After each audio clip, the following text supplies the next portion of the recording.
Hello, Hi everyone. there. Hey, it's Zoras here together with Chris. How are you, Chris? I'm doing fantastic, Zoras, and how are you this evening? I'm doing very well, thank you. I'm super excited about this matchup here for the in the furnace of the Fire Division. Really looking forward to this game. I think we're gonna have a great game. Oh, I think it's going to be a wonderful game. I mean, you got four incredible players here. Claybo, who absolutely murdered me to get here in the fast game, so that's fantastic. Obviously, Bardawal, Green Range, and Astari, just four incredible players. And I will say, I'm just absolutely honored, Zoras, to be here with you as well. I think one of the foremost experts in the Terra Mystica community, and the person that I myself learned the game from. So it's wonderful to be here with you, and I'm excited to get into the game. Thank you, and it's totally shared honor. I think you've such a positive presence in the community. I'm really happy to cast that with you. Wonderful. All right. Before we jump in, I want to remind you about the Terra Mystica International Clash that is coming. Some absolutely incredible players have registered. I'm super excited about this. So go vote now. If you type exclamation mark vote, it's going to get you to the link on the BGG forum, and you can cast your vote for the player you want to see there. So super hyped about this competition. Yeah, without a doubt. I think this is. I mean, this is the competition. I mean, Fire Two Open hosts the biggest and best Terra Mystica community and the biggest and best Terra Mystica battles, and this is the chance to represent your nation. It's Team Canada Terra Mystica, Team USA Terra Mystica, Team Asia Terra Mystica. It's very cool stuff, and I think there will be a whole new sense of community founded through the event. Absolutely. And we're both on the list, so go vote for us. Absolutely. All right, and here we Okay. have our competitors. Yes, this is awesome. So we've got Claybo in here, Astari, who you can't see, Astari, unless he's just on the slopes, Barnawal, and Mhm. Green Range. So these are Mystery three. Man. Yeah, the Mystery Man Astari. These are four absolutely incredible players joining us from different spots in the world. Um, I don't know if they can actually see us right now, or they're just chatting with one another in a different room. Oh yeah, production's telling us they can't see us right now, but just you know, awesome to welcome these guys to the group. Playbo is got some antics going on, as you can see, and I think this is going to be a fantastic battle between these four gentlemen.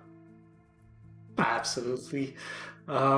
So as you said, History won in the he won against me in the first round. A very solid dwarf game, and it's one of his favorite faction, as you can see. Also, he likes Swarmlings and Darklings. History, we say that every time he plays, is this two-player specialist, and there's always this question of how well he can adapt to four-player game, and he has done very well in this time. Yeah, without a doubt. And then we'll move on to Claybo here. Claybo took me out of the tournament. He had this like wonderful Fakir's kind of gambit where he, you know, forewent all these scoring favors and then made his town early just to jump over and make sure that he secured his hexes, which ended up being just a wonderful move. I thought it was something that at the time I just was shaking my head. I was like, how could this guy be doing this? But him to find those creative lines, and I know people that are following along in the tournament definitely will have some rooting interest for Claybo here. He's just a wonderful player and very creative, very exciting player to watch. Oh, totally, and he's in a totally hot streak here. So let's see if he can surf on that and win this semifinal and get to the big table. Next, we have Barnwell Skywalker, as my friend Logus named him. He has played such a creative game with his Small Mermaids in his group stage. I'm really looking forward to what he's gonna do next. So let's see if he can pull this kind of creative play again. I'm really looking to see his game here. Yeah, and then finally we have the silver fox here. Green is it Green Range or Green Range GW? Do you know Zoris? I don't know that.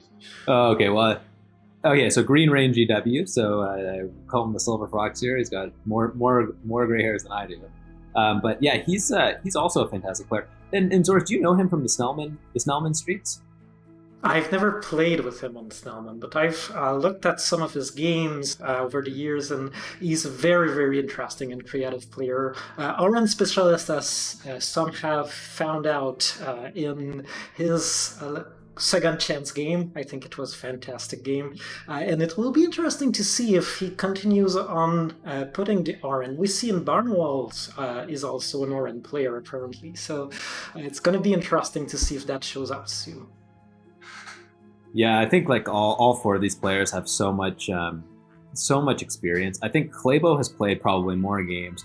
I actually don't know if Claybo might be a student. I don't 100% know, or he just plays Terra Mystica literally all day, every day. So I mean, I'm sure he'll look at this stream afterwards and laugh at me. But he has put in an insane amount of volume, and like Zora said, just on a ridiculous hot streak right now. So, with four players as experienced as this, I think faction curveballs won't be that big of a deal, but I certainly think that Green Rain and Barnwell maybe have a little bit of that kind of in them to put in a weird faction and maybe a weird color sandwich to make the game a little bit more wild.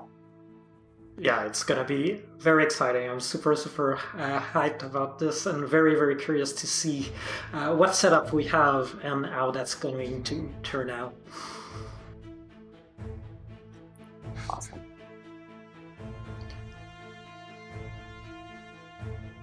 All right, so apparently Perfect. the game is just about to be set up. So we'll see. I don't know about you. I know I've talked about this in the past, but the unveil of the setup to me is always a very, very exciting event. It's kind of opening the box of possibility. There's always different things from one game to another, and really, really looking forward to what we're gonna get there. Yeah, I think it's one of the things that I always find interesting, and we'll talk about this like before we even get to see the game board, is whenever I find you look at like economy versus scoring in Terra Mystica, it's just like one of the most beautiful parts of Terra Mystica, where you've got this trade-off between scoring and economy, this trade-off between tempo and economy, because when you pass early in a round, you get the best scoring favor, or the best scoring passing pile, sorry about that, the best passing pile. And you also get the first choice of actions, right? So you have the best tempo. But you also, to pass first, have to have the worst economic round, hypothetically, because you've taken the least actions in your round. One of the things that we're going to look at right away, and I'm very excited to see what Zoras has to say, is when the track gets unveiled, where are those TPs getting built? Because that's like the most efficient way to score, right? So where are those? That's the flavor of the game. And for those, I know actually there's the game Terra Mystica has really exploded lately. I know this because I've got so many of these friends that are just like, I'm going to tune in. I don't really know what's going on yet, but for those who are just tuning in and just starting to learn the game, we're about to kind of see. And I'm going to pass this over to Zoras because he's the master of this. We're going to review the track and what that means for the game. So I think the game is about to get started. Yeah, and it looks maybe like last thing about these factions I think it's interesting to point out that I've just noticed the only repeating faction was actually Darklings. That's the only faction that is common to all these players. So kind of a surprising thing. We see that there is a very, very wide range of possibility. And here we have our track. So anything that jumped to mind when you look at it, Chris? Oh, I mean, it just staring you right in the face. So for new players out there, and I want to keep this as accessible as possible, there's a bunch of different ways that you can score in Terra Mystica, but this left track here, these 6 steps, there's different events that can happen. And this is a really special track here because it's a round 4 digging track. And Zoras, like, what does that mean to you when you see that jump out at you? It means that a lot of the game might revolve around this event, because it's a very, very high scoring event. Because it's so much potential for points, they had to restrict it. It can never be higher than the fourth round. It cannot be 5th or 6th round. And that's because it's a very, very high scoring event. So often choices will be revolving again around that. And we see already Giants and Swarmlings, which are are two factions that can exploit this event, especially Swarmlings. They really like the round 4 digging, and it opens some interesting possibility for them. So I think it's Clabo who put them in. Interesting pick for sure in these circumstances. And Alchemists that we just see in are also a faction that loves round 4 digging. Yeah, without a doubt. I think this is, the way that they're setting this game up here is in such a way that it looks like these guys are going to try to abuse this round 4 digging with the Alchemists and the Swarmlings. Just without a doubt, that's kind of, you can manipulate the game in such a way to try and make that happen. One of the other big things that we haven't even talked about yet, and I do want to come back to the track, Zoras, and get more of your thoughts on it, but we see on those pass tiles as well, all 4 of the scoring pass tiles are there, which means that there's a lot of potential for scoring in this game. And there are a couple of factions that particularly care about that.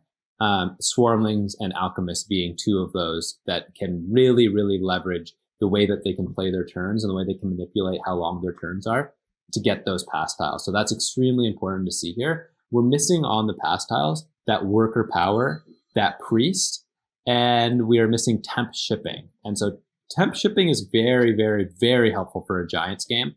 I think it's also very helpful for an Alchemist game for the most part at the start. And worker power, temp ship, both being not in the game, there is going to be a little bit of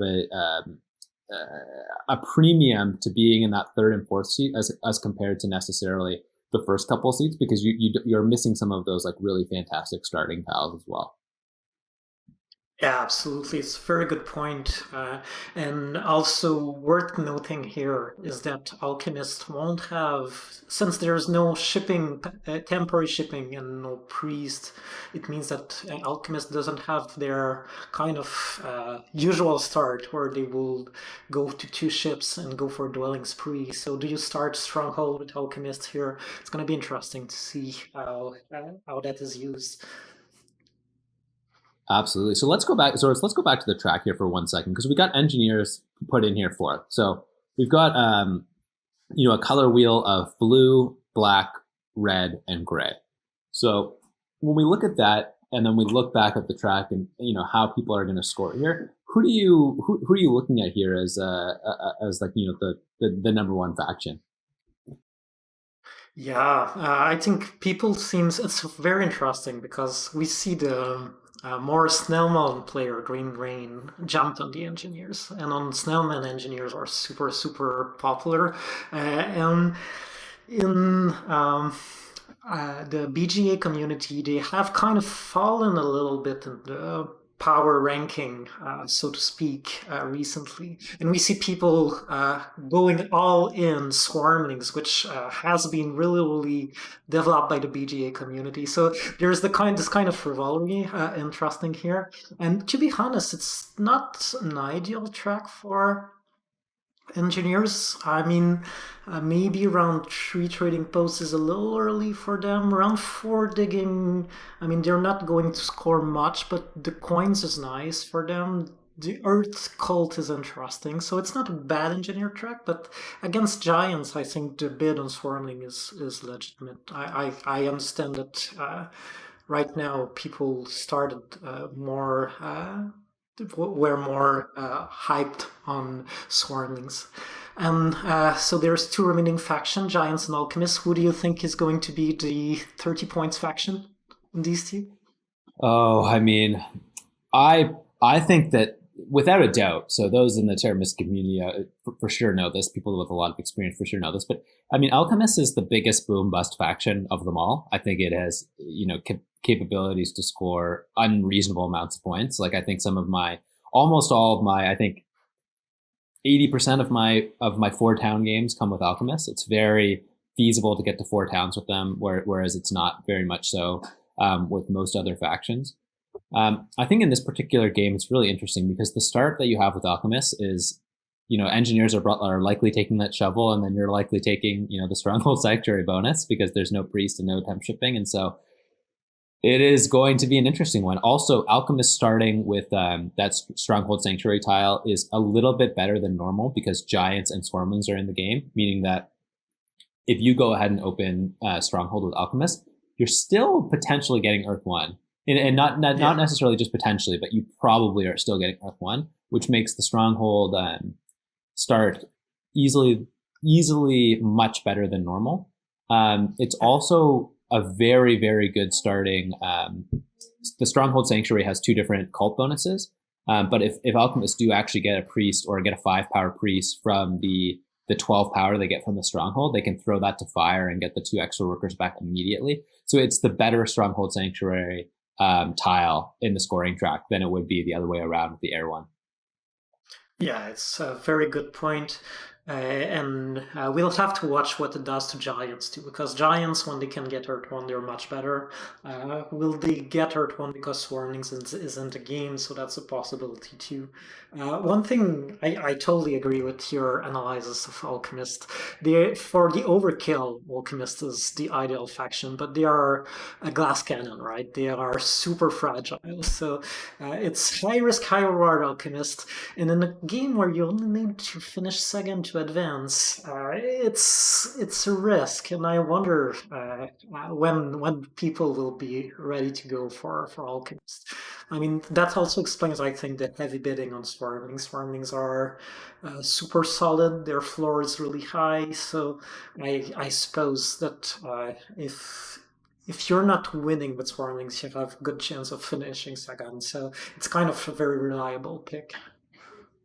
That's so true. And something to remind the viewers here is that, yeah, second place does move on here. I think that's really important to note, which does change the math a little bit on, do you want a highly variable faction like Alchemist versus one of the most robust factions in Swarmland?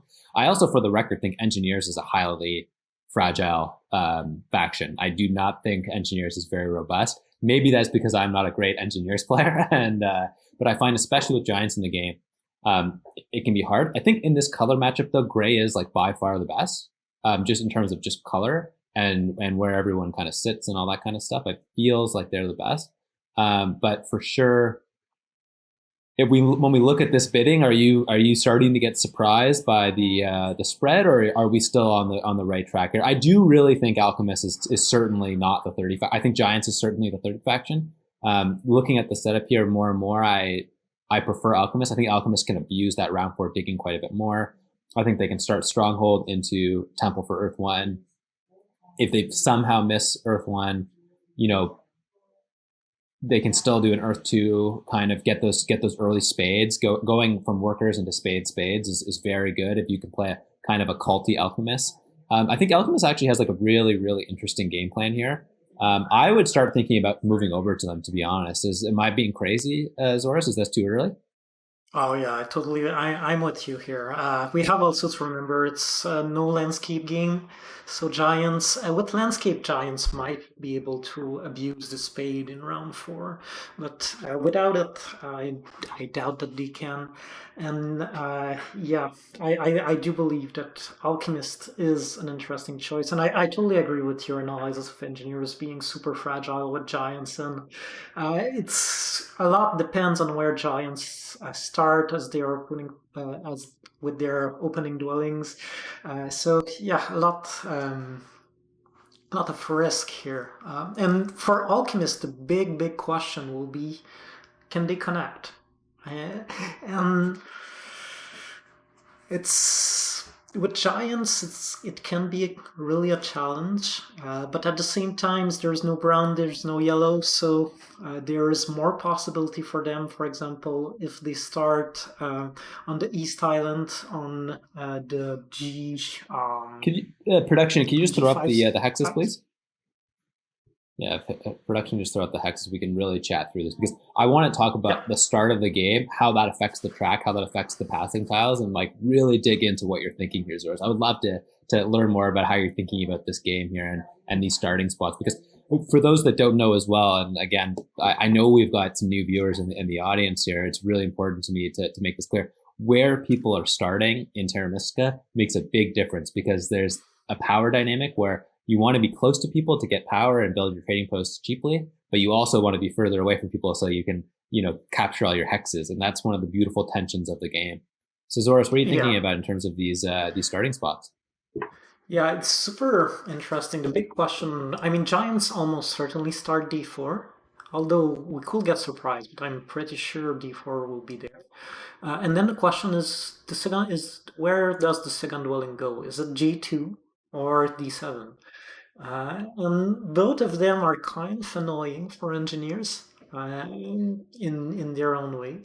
Um, and then Alchemist probably they want to start E5 and G5, but maybe they start C1 depending how much they want to secure this fax. It's very possible. I think that they start C1 rather than E5. And G5 probably. I mean, I think there was one game that we've seen in the Fire 2.0 where Alchemist started E10 against Giants and he lost the D8 hex, and it was super hard after that to connect. Yep. So if Giants start D7, for example, so it seems that E10 is high risk, high reward. You're gonna get a ton of powers, but it's much harder to connect. So G5 is Yep. probably safer. On that note of the power here, one of the things I like to do in these matches, and maybe I overemphasize this even, I tend to look for triangles because there's 4 factions in Terra Mystica. In competitive Terra Mystica, there's 4 players, but the way that the hexes on the map kind of line up is they generally end up there being these kind of power triangles. And if you look here, that F6, G5, G6, gray, black, blue. A little triangle down there, and Swarmlings often will start over on that G6 square. That leaves Giants out of the power triangle. That's a really interesting kind of thing to see, where it makes Giants even scarier to play, because if everyone upgrades there and Giants are out of the power triangle and they don't get that economic boost of that extra power at the beginning of the game, it can be very hard to overcome that. Yeah, that's very, very good point. Probably, yeah, swarming starting G6 is very likely here. And I think good in many ways. It's not too bad for Alchemist either. Even if you lose H7, you should be able to town up using the G4 hex. So probably it's a very good observation that if Giants is left out of this leeching party there, it's a lot less interesting to play them, because one of the big upsides of Giants is the D4 hacks, which is often a very high leech hacks where you're going to have a lot of power early on, and here it's very likely doesn't actually happen. So Giants not leeching anything early on is definitely a risk here. It looks like a disaster scenario to me. I mean, obviously D4, D5, E7 is also one of those triangles. D5 has fallen out of flavor a little bit in terms of Swarmling starting spots because it just doesn't necessarily do enough for them. And generally speaking, Swarmlings need a little bit less power than others. But that D4, D5, E7 spot leaves Alchemists out of that power leech triangle, right? And Alchemists are also a faction that desperately need an early economic boost. And so, I mean, if I had to guess here, I would think that Swarmlings are starting H4, G6 in this particular matchup. D2 is really good when Nomads or Fakirs are in the game because yellow builds around you and you get all this economic boost, and you don't give them back as much because you get there first. But in this particular matchup, H4, G6 seems the most optimal. Giants then, are kind of in a little bit of trouble because they don't get that Swarmlings D5 neighbor, very likely. And there's no yellow in the game, so that D2, D3, E3 triangle is not set up in the way that you would want in this color matchup for red. So the more and more I look at this, Giants is looking a little bit thin. Yeah, that's gonna hurt them for sure. With Engine the game, I mean, in some matchup, as you said, if there was yellow, or if it was green, maybe rather than gray, maybe I mean Giants can start E3. Maybe that's a possibility, and Alchemist starts C1 and Swarmlings D2. But here it seems a little unlikely. So it's a very good point. It's something that I think I often don't pay enough attention to the early game dynamic here. And the more we dig into that, it seems that it's likely the Giants get a harder game to start with without the power and without the extra power. I mean, one thing here that we've noticed right away is that the temporary shipping is not in. So Giants, they want to advance shipping early. They want to have some shipping early usually, and without to threaten some hacks and without the temporary shipping and without a ton of power early on, it might be difficult to do that. So again, that might be another reason why Giants are difficult here. Yeah, absolutely. So let's look at this auction for a second here, because we'll be able to analyze the track once the game starts a little bit more, because I really want to look at that kind of that starting. And one of the things we actually didn't mention for the new reviewers as well is that you want to actually read the track backwards. So you want to read it from the top down to the bottom, and that's actually one of the things I learned from Zoras, because rounds 6, 5, and 4 are more impactful for your scoring than rounds 3, 2, and 1 are, because your economy is greater. And when your economy is greater, you have more options to manipulate what you're doing in that particular round. And so when we read it backwards, you have that stronghold sanctuary bonus at the very end, which is not necessarily going to be super impactful. Engineers will sometimes build both of those in the very last round to get some extra scoring if they've got enough economy and they've already got a good hold on network. In this particular matchup, alchemists actually are generally the only faction that can consistently beat engineers in terms of network. I would say maybe nomads consistently beats engineers as well. It's very close, I would say. Alchemists, nomads, engineers, but that'll be a really interesting thing to watch.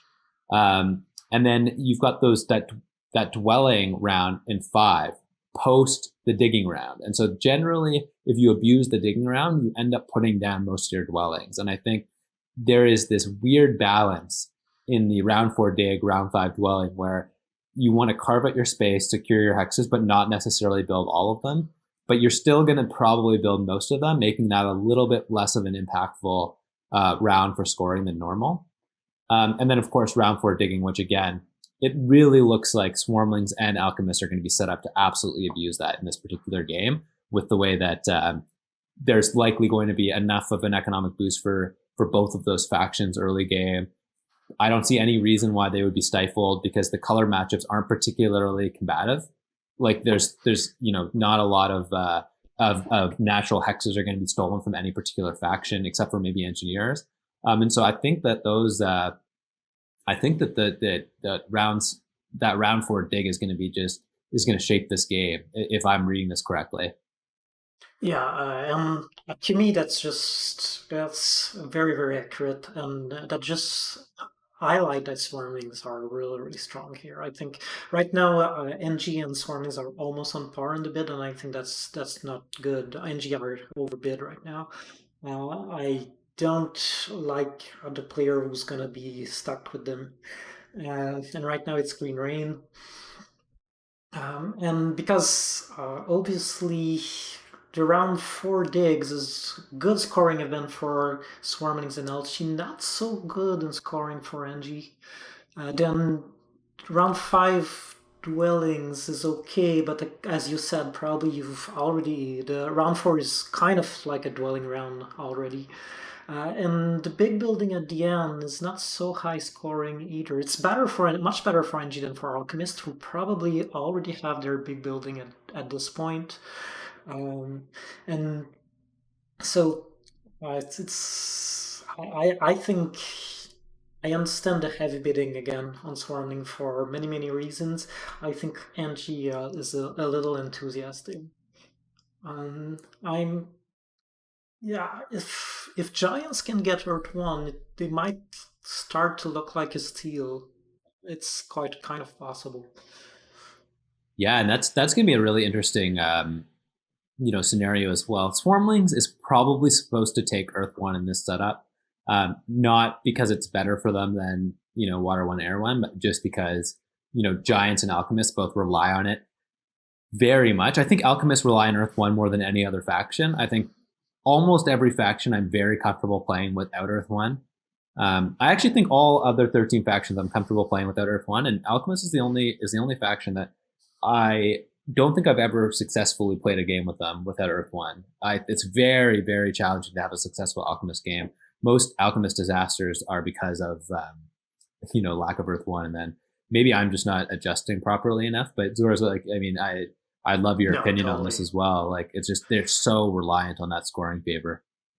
Yeah, the thing with alchemists is that they have a killer economy, but they need some ways to convert this economy into points. And Earth One is the best way, the most natural way to do that. It's if they start Stronghold, it's a little less necessary. It's possible to play without Earth One with the Stronghold. Oh, and we have our matchup here. So Wonderful. someone I didn't see who. Someone just jumped on Alchemist, on Giants, and it's Barnawal. Barnwell. Barnwell. Barnawal Johnson. Okay, so prediction times right off the gate. The viewers always demand it because I'm not looking at Twitch chat right now because it's too hard to look at both. But I know for a fact because I always as a viewer as well always want to know who won the auction. Zoras, floor is yours. Who won the auction? Who lost the auction? What are your pre-game predictions before the opening placements? To me, Green Rain lost the auction with 13 points. Engineer, I think it's going to be hard to score, and he has Giants in his way. Claybo won the auction with Alchemist, but again, Alchemist is high risk, high reward, so it's really hard to say how it's going to turn out. And we already have a D2 swarming, so that's not what we were thinking. And I'm sure if I'm Alchemist, I'm super super happy with it. Yep, I couldn't agree more. And you know what? If I'm Alchemist, I still don't mind the G5, G6 kind of thing here, but starting on C1 makes B5 more of a viable opening for Alchemists. And I'd be really interested to kind of see if Claybo goes for that kind of shenanigans. But Swarmlings is probably starting G6 and not H4, I would have to imagine. And if they start G6 and not H4, then Alchemist probably sneaks through the south, right? Exactly. That's the wonderful thing for Alchemist is that now their connection looks a lot more likely than it used to. So, to me, I see Alchemist as the favorite here. Yeah, and I would have to agree here. So after opening placement, we'll take a look here. So we did see Giants starting, and if we could just productively just throw that back on. Yeah, thank you. D4. We see Giants starting D4, D7. I kind of thought that they might start D4, G2 here in order to hit that round 2 town event. I thought that might be an interesting way to go about it. And they, of course, like in some capacities, can potentially just dig F4 sometimes if engineers aren't careful right away and kind of kill engineers' game. Again, it's top 2 advance, right? So Giants being Giants, they have no natural scoring, but they have a lot of natural disruption. I think Zoras, I think you've said this before, but games with Giants in them tend to be lower scoring than normal. Absolutely. One of the things we see right off the bat that is very interesting, and we have to just call it out, is Engineers passes on the spade. They passed on the spade. I can't believe that. I think Engineers are generally, spade is just like by far their best pass style. Zoras, maybe I'm wrong here. I mean, Green Rain is a fantastic player, but him taking the big building bonus there, I think Alchemists get the spade to start instead, and maybe Claybo had a game plan that all of a sudden is shifting, almost immediately shifting. What do you think? Yeah, it's super interesting, and we see here History 1 for the power, which is super interesting. So the pass shipping, he's not expecting to do any points out of that. He wanted the power, and I was sure he will open with the double dig, but here he goes with the trading post, meaning that all of a sudden NG may have enough, depending on where Alchemist. I mean, and in here, Alchemist is thinking, who do I want to give the double speed to, right? Because the only reason I think that Green Rain went with the big building is that he thought he will get the double spade anyway. That's the only reason I can see. But if he doesn't get it, then these 2 workers are gonna be hard to be put to use. Yeah, I mean, this is what an interesting opening, because I thought for sure we'd get an Alchemist Stronghold opening here, right? Because you don't often see You just don't often see the spade getting passed, to be completely honest with you. This also is like one of these weird things where, engineers just want double temple opening, right? Like that's what they want. That's what they're saying. Because engineers is not going to open sanctuary here. Well, if it is, it's one of the high level games that I certainly have seen that engineer is going to start sanctuary. I think Green Rain here just absolutely double digs with no questions asked. Right? He Yeah, still wins the race to Earth 1. There's no reason to stop it. He secures some absolutely crucial hexes from giants. I think it is what it is here. I don't. I think anything other than a double dig here, I think is a mistake. Personally. yeah, I totally agree with you. And I think that Klebo going for the trading post next to Engie here tells us that he fears more swarmings than engineers in this game. Because he elected to give engineers the possibility to get this double spade. Maybe he's hoping to secure the hex just next to in the East Island, the brown hex in the East Island just next to Swarmlings, the brown one. So maybe he wants to deny the H7 hex, as you see here, and maybe that's what he thinks. Maybe that's another reason why you wanted to give the double dig to engineers. That's how I see this. Two reasons: he fears swarmlings more than engineers, and he wants swarmlings not to have the double dig. Yeah, I mean, I think this makes the most sense, mostly because also that G5 F6 G6 power triangle is still in play. Like, I mean, he doesn't want to necessarily be left out of that, right? And Swarmlings is already upgraded on G6. We do see no double dig. Green Rain just passes on the double dig. So there is a school of thought, like without a doubt, there's a school of thought that you want to upgrade to your TP before you do anything else, because you miss out on like quite a substantial amount of early game power when you don't do that.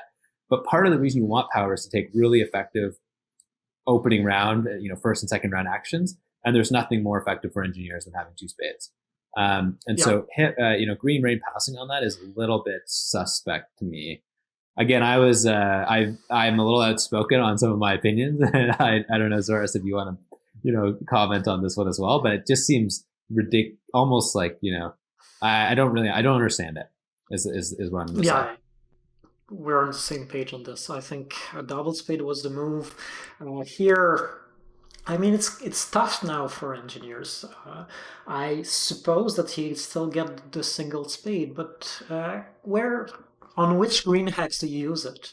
I mean, if you use it on the East Island, then does Giants have a chance to connect the two red? I mean, is that a possibility in the middle? So, and if you use it in the middle, then do you risk losing the green hex on the East Island, right? So the double dig was solving all these problems. You were getting both greens, but now I'm worried about green rain right now. Yeah, it's not clear to me, which ones he chooses here, and then it's also not clear to me what Giants does in response. I mean, Giants wants to win the race to G2 without a doubt, but yeah, it's also very nice to just immediately cut NG off with the legs, right? Just on E, on E9. E9 is also just a fantastic dig. It's hard to say. It's hard to say to me what makes the most sense. I don't know. I don't know what makes the most sense, to be honest, in terms of Barnwell's position here. Also, it's very, very, it's nice to immediately take that, where is it? D5 as well. So there's a lot of, so D5, E9, E6 are all fantastic dig spots for Giants. And kind of lost in all this, obviously, Barnwell was left out of this early leech triangle, which is going to hamper his game. Like, let's not question anything about that. It's going to hamper his game without a doubt, because he doesn't even have a worker here to put down he doesn't have the power to take that worker action, and he doesn't have this is part of what I feared with Giants, despite their point lead here. And what do you do here, Zoras? Do you convert this power into a worker as Giants, or That's such a tough call. You're putting that on me. I don't know. I think, um, I suppose. I mean that really highlights what we were saying before. I That's one thing I didn't realize, that giants will not get their um, they will not get their worker in the bonus, when that there wasn't any good worker bonus to take for giants, meaning that uh, they don't have any worker to build with their free dig. So I mean, I suppose it depends where you dig, right? If you dig next to NG, you have to build, and all this, as you said, logical dig are near NG. So E9, E6, D5, they are all next to NG, so it seems that you have to build. But that's such an efficient, I mean, conversion in round one, to convert to burn three and convert these power to worker. It seems it hurts me, you know. It's I mean, this is part of the pain, right? I mean, this is another reason that G2 potentially made sense, because NG is going to want to put that building down, and then you get that extra power. Oh, and it looks like Green Rain gets him out of the doghouse here. It looks like yeah. he bailed him out. He certainly did not need to do that. I don't know if that was an inaccuracy by Green Rain or if that was something he meant to do. I mean, It's a good question. Barnawall I getting mean, yeah, Barnawall getting the workers' power action here is extremely large for him. Can't really overstate that. yeah, he basically won a worker. And usually, if your NG Giants is your enemy, right? It's your Yeah. nemesis. So you don't want to help him any way. And yeah, it seems that he just gave him a worker there. This is, I mean, the only, so I always liked it because it's funny. I've become even, I'm a little bit outspoken about some of my opinions and stuff like that, but I want to be a little bit humble here for a second and say, Green Rain is a fantastic player. Maybe he did that on purpose, saw that Giants was going to pass out of the round and really wanted to get the extra power this round for some reason. Because it's very likely, like we said, that, Giants is coming in and digging E9 or D5 or E6, and that's a lot of extra power for NG, right? I mean, maybe that was what he was looking for. I don't know. Again, I don't think it's accurate, but I just want to at least talk through why he might have been thinking that, right? Yeah, it has to be something like that. And again, power is good for any faction, but it's super good for NG, right? Because they can do more out of every resources they get than any other faction. So you want a good frame of mind to play NG, is trying to squeeze every bit of power that you can squeeze, and that move goes into that direction, I suppose. But it's a game of choices, and clearly Green Rain made a very significant one in this move. Yeah, absolutely. So, I mean, I want to talk a little bit about Claybo's game plan here on the Alchemist because we kind of ignored him. I would have actually, I think, preferred the Stronghold start as Alchemist here because there's some really cool lines where you can play a culty Alchemist, which is really interesting because Giants and Engineers are super not culty and Swarmlings are super culty. But you can do this weird thing where you could have got it to a Stronghold, got the Priest power action before that, and then done one Priest to Fire and then a 5 power Priest to Earth, which gives you so much, right? It gives you the 2 workers immediately, which is so valuable. It gives you the Spade and the 4 coins. This is actually an interesting little spot here because I just want to talk about this micro play here where Claybo threw the Priest to Earth.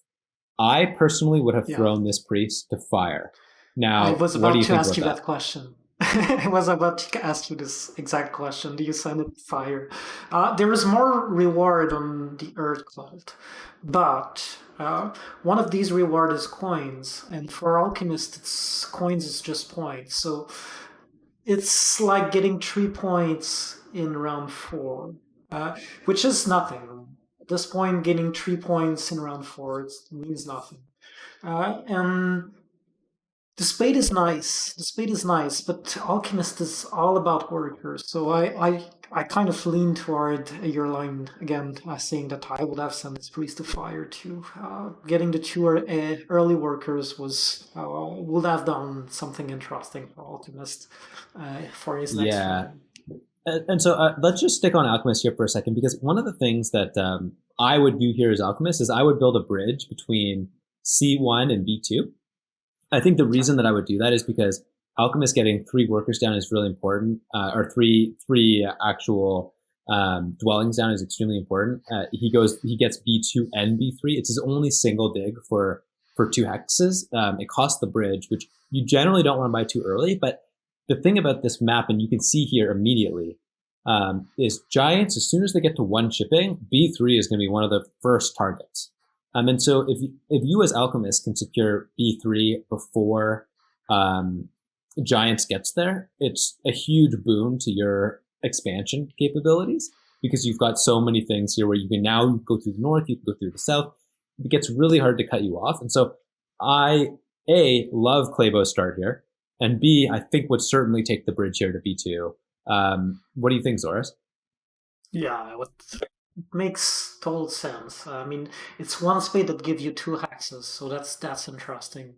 And the only doubt that I have, and it just has been resolved, was what if Giants had decided to dig E9 here? Then do you risk losing F5? You know? So that was the only kind of question I had. But now that Giant selected to dig D5, I think that makes total sense to go for the bridge. But you don't have any power left though for the bridge right now for Alchemist. Oh, and how? But So why is that? How is that the case, though? he's He already he certainly below. he certainly had the power to do so. I don't understand what happened. Oh, he 5 power priest to advanced shipping. Huh. Yeah. I don't know about that. That is interesting because the shipping is extremely important for Alchemist early.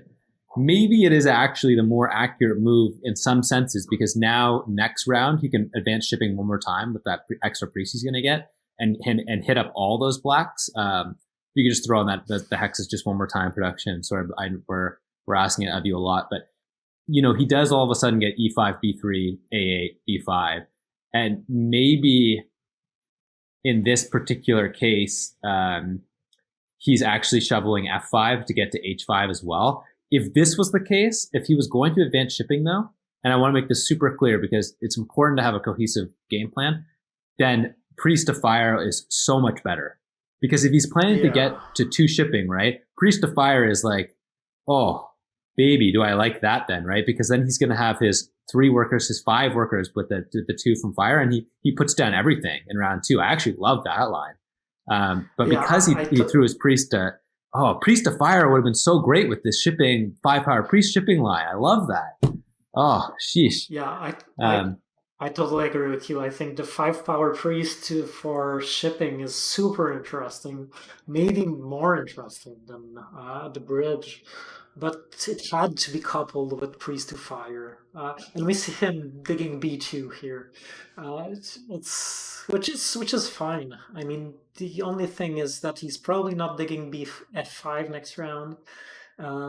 So it's not gonna yell the full potential of that idea. Well, if he had gone with the priest to fire, he could have dig F5 instead of B2 and set up for a big round in round two. yeah, yeah. I really think that Priest of Fire was. I mean, let's go. I can't. I hope we get to. Yeah, I'm not cheering for any one of these people, but no matter what, we're going to talk to Claybo at the end of this at some point, and I would love to just hear his thoughts around that, because it's a really interesting decision point, and it's crazy how much it can change the game, right? Crazy. Yeah, yeah, and that's a super interesting case actually of the relationship between going for early economy versus long-term benefit. The priest on Earth gives you more long-term thing, but the priest to fire give you an immediate income, and this immediate income is going to be used to snowball into more income. So, Yep. although there's more goodies on the cult incomes in the track on the Earth, I think that there was a real case here to think short term and try to capitalize with this and bet on the fact that it's going to snowball so much that it's going to end up being more than all the outcome that you will do on Earth. So, Yep. Yeah, I couldn't agree more. Honestly, I think it makes a lot of sense. I wonder if Clabo gets enough power from Swarmlings in the next round, because Swarmlings is going to. Oh no, Swarmlings is not going to give him anything. Or potentially won't give him anything. It's interesting. There's a whole bunch of different ways that this can go down. If Clabo gets one more dig next round, he's going to have the absolutely lovely Alchemist opening, right? If he can get one more dig, it's just he gets everything he wants. yeah, Yeah. it's So he's still like 7 power from that. So that's a yeah, long way to go. I wonder if that's why he's considering not taking this 2 worker tile here, because the 2 worker tile. I mean, even if he had put the priest of fire here, he'd have enough for a hard dig, and he'd have it all. This is crazy. Yeah. Yeah, I think what a start from Alchemist here. I think they have to be the heavy favorite, right? Yeah, I think I like also Swarming's opening. I think that he's gonna be able to town up this round. So there's some interesting stuff for Swarmings too, but also Alchemist. To me, there are right now. I would say if we rank thing, I'd say Alchemist, Swarmlings, Engineers, and Giants. Do you have something near that in terms of power ranking in this game? I think for sure. I think for sure. I think Alchemist is the strongest right now, and I think Swarmlings is second. And I think I think there's a very distinct drop off after that. Engineers does get a dig and 2 temples. Like, it's not like they had a bad starting round, and Giants too didn't have a bad starting round. It's like all 4 of these players are fantastic.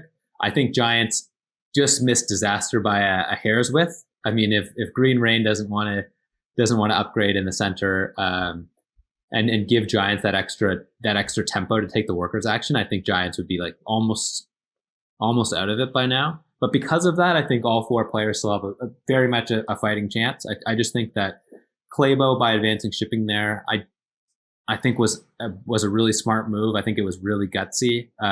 He obviously has advancing digs in the cards here as well, right? And so, without a doubt, he's going to be able to not worry about that 5 power cap. And so I like all 4 of these players' game plans. I think they're all strong players. I think I like all their game plans, and I just think that Alchemists and Swarmlings are a little bit out ahead. Yeah. And Giants has a very interesting decision here.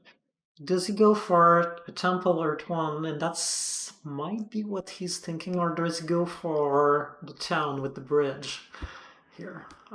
So he can dig this yellow, for example, bridge, and go for the other red that will give him a town, or he could also decide to go for a temple in Earth One. So interesting dilemma here for Giants. I'm looking forward to see what his decision. Trading post here seems to keep both options open right now. Yeah, I think so as well. It'll be interesting to see who affords a priest here. Swarmlings is not going to actually get either of these digs. I don't think either of these cult digs. Do you see a way for Swarmlings to get either of these cult digs? That's a good question. I mean, Maybe it doesn't probably he's matter. going. Probably he's going for a town here, and Yep. he's going for the 2 key town. But will I mean if he gets the town though, If he gets to town, he gets enough power to take a priest, and then I assume the priest goes to earth or to water. Yeah, he Likely gets to water. enough. He gets also enough to do a temple. So that's possible too, with the tree worker from the Swarmling's inherent ability. So maybe he gets temple. So is definitely getting the water cult. I think one way or the other. Oh my goodness! And Ooh, Claybo throws priest to water instead of advancing shipping and putting down 2 dwellings. So what is Claybo's plan here? Is Claybo making yeah, his stronghold here? Then he must be. He must be making a stronghold here. That's the only thing that makes sense, right? yeah. Um, It seems, yeah. It's another example of what we've talked earlier. Do you play for the long game or do you play for the short one? I mean, there's a lot of income on the water cult. So I suppose that he decided to play for that. But of course, if he advanced shipping, then I mean that's the usual alchemist plan of going off on a dwelling spree yeah. and hoping to do something with that. So going for the water, he decided to sacrifice short-term advantage in order to favorize long-term income.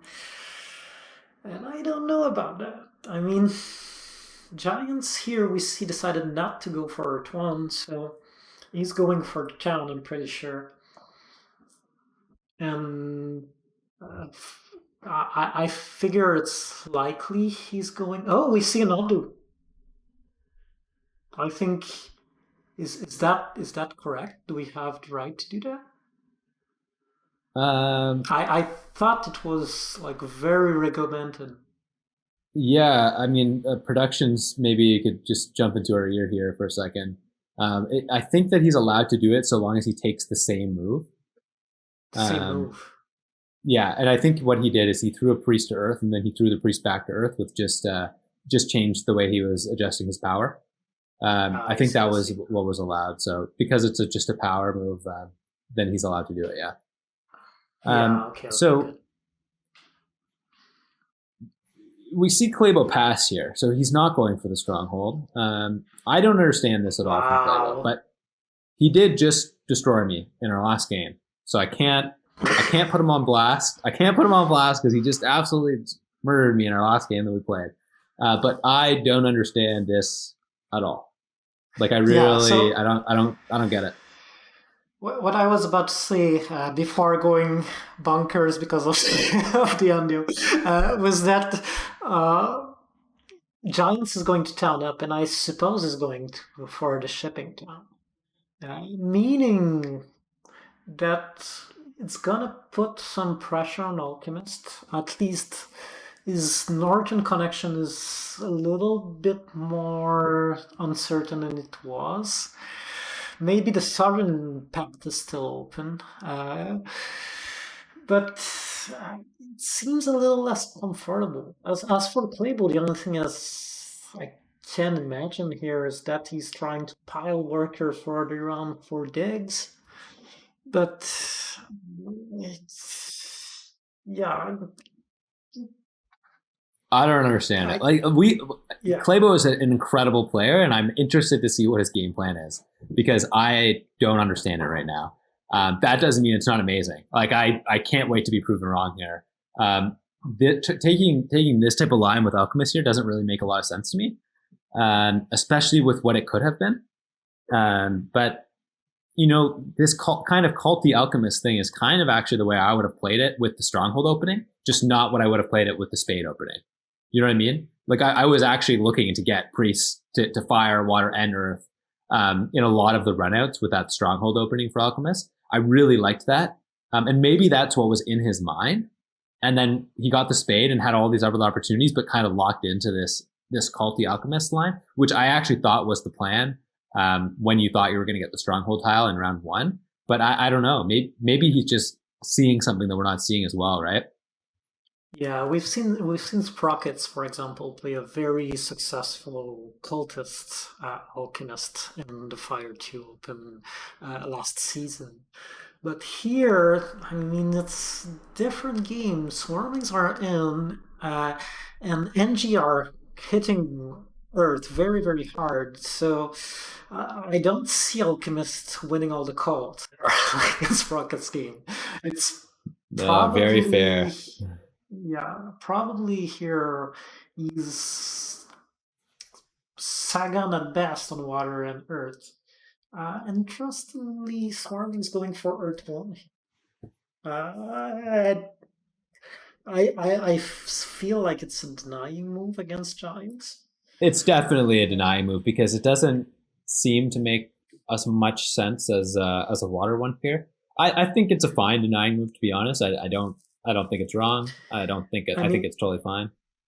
he wants to hit the Cold Spade too, but could have waited. There was no rush for this cut of Cold Spade. The water Cold Spade was just as good. I Um, also, yeah, the cult spade isn't actually that important for Swarmlings. I think it's very cool yeah, here that Green Rain, despite me not really understanding his pass on double dig in round one, he is going to put together a game plan that allows him to A, get two spades in round two, and B, get 8 coins in round four. Like that's pretty compelling, right? I mean, it's pretty compelling. And while he has stunted his early economy a little bit to focus on that plan, he is getting it back um, in the form of spades and coins. And so I actually think Green Rain has a very cohesive game plan. It's definitely not what I would have gone down the path of. I think I would have taken that double dig right away, but I'm also not the strongest engineers player. And I really think that these early cult spades for engineers are so unbelievably valuable that maybe Green Rain has a point here. You know, maybe this was he wanted to guarantee double temple. He wanted to guarantee that he was getting the maybe he saw in advance that he was passing on to this cult state and he was going to be able to get here. What do you think, Zoras? yeah, it's hard because I mean, provided I suppose he passes now. Is that his play? Because if Giants pass before him, one of these cold spade is gonna get wasted unless he plays it in a kind of funny way on the yellow in the center. Because otherwise he's just offering a target to Giants. If he puts the cold spade on e9, for example, I mean, it's just too tempting for Giants if Giants passed before NG to dig it. So one cold spade is going to G2, but the other one is, I mean, maybe you put both cold spade on F3. I could see that. That will be interesting. But That I'm not is sure you fair. can put G2 and F5 and E9. Yeah, I mean that's part of obviously the flaw in this game plan. I think Giants is about to pass, take the 6 coins here. Um, you know, I don't know. Does Giants ever take spade here just to deny from NG? I don't think they can. You can't afford to give that up, that kind of stuff up, right? That doesn't make any sense. Um, Actually, this is weird for someone who's played hundreds of games of Terra Mystica, but I don't think I've ever played Giants and taken the spade. If you take the spade, it's just a spade and 3 workers for the dig, correct? Yeah. Okay, I, so I've seen it in round six, but in earlier round, I don't think it's possible. yeah, yeah. I wonder if that's what he's tanking about right now because he has taken up most of his time here. He's down to 25 seconds. I wonder if he's considering blocking NG from it. That'd be really interesting. Yeah, you Um, lose you lose 3 coins. Basically, that's what you're doing. yeah, yeah, yeah. I don't know. And of course he doesn't go ahead and do that. So NG is Oh, going to get but his, he his didn't take spades. the coin. He took the trading post. Yeah, that's a little bit weird. I think it is a trading post round, which is interesting. NG takes a dig there. Okay, so he is going to put his 2 digs So over in the center, I guess. Then in F9, I think. Yeah. Sorry, not F9, F3. F3, yeah, um, yeah. Production. If you just throw up the hexes again for a second. If you're a giant, um, one of the things I really like to do here is either dig B4 because B4 gets you to A9 and lets you do some stuff over there, and Alchemist is hypothetically coming over to A8, right? And so you have 2 neighbors immediately. The other thing I kind of like to do is just immediately dig E5 because if you dig E5, um, this E4 E5 is a really really really important hexes on the map because they connect to the northern part of the map and the southern part of the map. E4 and E5 do. And in this particular game, maybe it doesn't matter as much, but I find that blocking off that E4, E5 and owning that E4, E5 has a lot of these kind of non-expected effects where out now you funnel people in one direction, right? Because Swarmlings also potentially wants to connect this game and get network points. There's a chance that because Swarmlings took Earth 1, they might go on a shipping digging spree and start going, through the south. So Giants digging E5 first is actually what I would do. I think most people would dig B4 first. What are you thinking about that, Zoras? Yeah, it's super interesting actually. And I didn't consider that, but the more you were explaining it and the more I was on your side. Uh, we have to remember here, Alchemist is below 5 power. He's not getting the double dig until round 4. I mean, after advancing digging. So he's gonna, if he digs before, it's round 4 after advancing digging. So why not take e5 first, and you'll have the time to take b4 in round 4, right? And this I way think so as well. you block both connection path for Alchemist. Yeah, I think so as well. Um, I think so as well. I really I really like taking e5 here as Giants' first move, and I don't think it's very normal to do. I think most people would just prioritize b4, but I do wonder if Barnwell sees that. The other thing that's really important as Giants is you want to be able to connect quickly to your reds and stuff like that. And so if you get e5, right, then 2 shipping gets you to e3 as well without having to get to g2, because if you lose g2, you can't get around necessarily. And if you look at all the hexes for Giants, natural hexes are so important for Giants. And if Alchemist somehow beats you to b4, you lose a9, but you don't lose a6 or a12. But if Alchemist beats you to e5 and then maybe tries to dig out e4, e6, then you might lose. And if Engineers beat you to g2, then there's a potential that you lose e3, i5, and i1. And so I really think the e5 dig is the play here to start off the round. Yeah, you convinced me. I think it's a very compelling plan. And one thing, so I was expecting Engineers to dig f3 here, but he actually digged f7, trying to do a town there. So I suppose the question for NG was, how do I get a town in the east?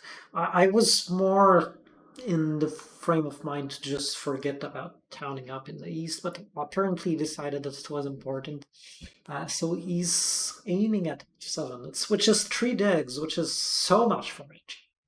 It's a lot for any faction, but for NG it's even more, because again, every resource counts for NG.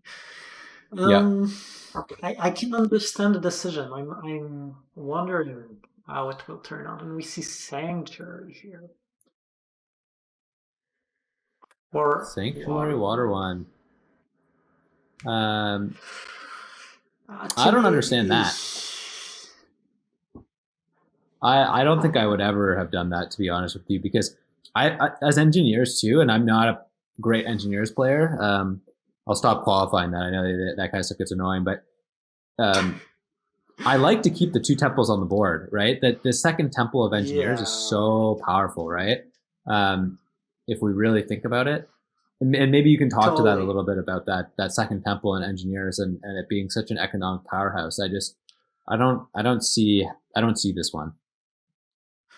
First of all, we all know that you're trying to make your future opponents think that you're not a great engineer player in order to lure them into giving you a great deal for it. So I'm not buying that at all. But as for the sanctuary, that's one thing and there's exception to that, obviously, and as every rule in Terra Mystica, there's exceptions, but. That's one thing that I've learned early on playing with engineers, that this second temple is so valuable that if you do your sanctuary, it's because you have a temple coming up soon, and I don't see that here. Will be super surprised. So yeah, not sure about NG's game plan. Right now he has 4 hexes. It's a very small game. Uh, he has spent tons of resources. It's not a sanctuary round. I mean, he doesn't have the big building tile. It's hard to justify. I think it's hard to justify as well. I think it was a little bit weird. I think he's pouring a huge amount of resources into this eastern town, which is questionable, questionable-ish. But Green Rain, fantastic player. I couldn't help but think that those 2 digs there on, I guess it's F7, are just going to kill his game though. I don't know. I don't see it. It's a lot of resources. I mean, if you dig F3, then you speed up so much the transition to the west, so you can kind of justify it. But Yep. here, this F7 hex leads nowhere. I mean, it leads to F7. That's it. So it's kind of hard to justify. Yeah, the double dig on F3 is really interesting because it does brings you closer to G1. It brings you to F1, F2, E3, and like that town there. And so maybe you can make a town just as easily, over in the west as you could have made it over in the east. Maybe there's this Yeah. weird dynamic here too, where he thinks digging that red will make giants want to dig E10. Maybe it's a trap. Maybe it's a trap. Maybe he wants Giants to dig E10 and give him some leech. I don't know. It's the old Green Rain trap. Yeah. That's crazy. You're mentioning that, and I wonder if Giants isn't thinking about that because Yeah. I mean, do you what NG do? How does NG answer to that? I mean, does he Oh hard no dig no this no. round? NG's on the spade. Oh, NG's on the. I he just has the bonus spade. Okay, NG's fine. on the spade. Yeah, I just Oh, realized that. okay, Yeah. okay, okay. Um, All right. I do But I do kind of hope Barnwell here goes for the E5 line just because I think it's the best and I think it's really interesting to see if he can dig directly through E2, E3, E4, E5 for another town. Um, whoa. Oh, he's building a trading post because he's sitting on the trading post tile and it's worth 5 points to him in this round. It's worth 8 points to him in this round. So that's an 8-point trading post. So Barnwell going for the greed here a little bit because now he's not going to be able to put down a dwelling here, which is really interesting. But you start to look at the point differential between Giants and the rest of the table. I mean, he's passing for 4. It's going to be at 61. That's a hefty point lead here, Zoras. yeah, and it's kind of the same strategy that got him through the group stage. I mean, grinding for every point early on while others are building their economy. I'm a big fan of saying that the first 3 round doesn't matter so much. You just build your economy and you try to score in the last 3. But again, Terra Mystica is a game of exceptions, and sometimes you can make, if you can dig enough, sometimes you think it's never going to hold, but sometimes it does. I mean, and Barnwell has proven that in the growth stage. So, yeah, curious to see how it's gonna turn out.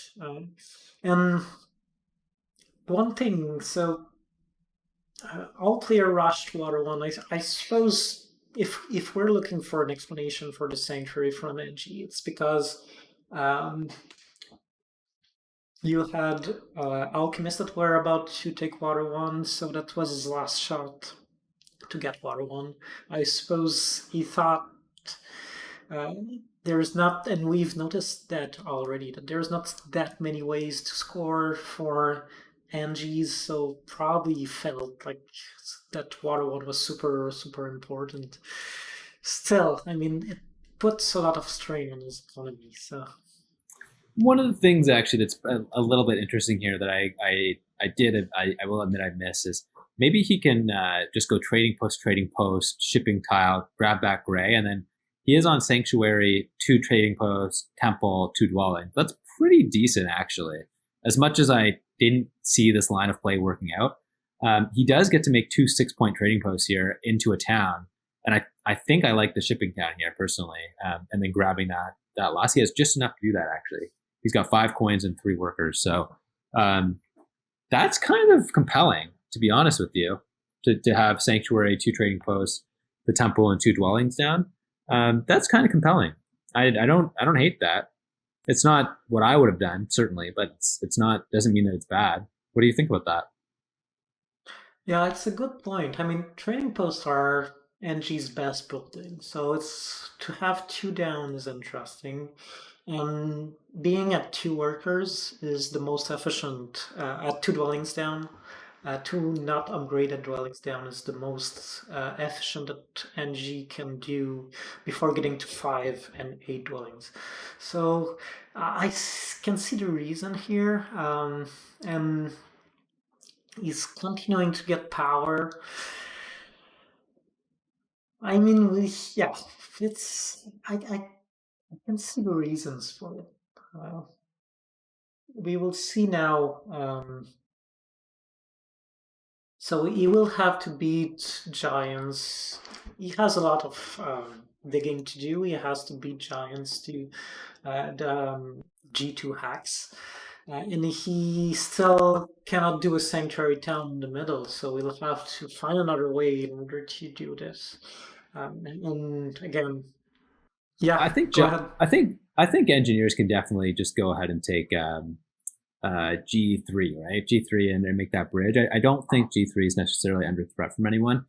I do want to say though, and just because we missed it here, but Barnamall taking B5 is not what I would have done, because there's this. I don't want to harp on it anymore, but imagine he had taken E5 in this round, right?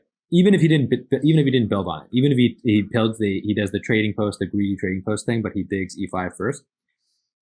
Clabo is without a doubt then going to A8, right? Clabo's going to A8 no matter what, but he can't take B5 this round. He just can't do it, right? It's not, or B4, sorry. Yeah. Clabo can't claim B4 this round. So there's a chance that Clabo even goes to A8 and B5 potentially if he upgrades shipping again.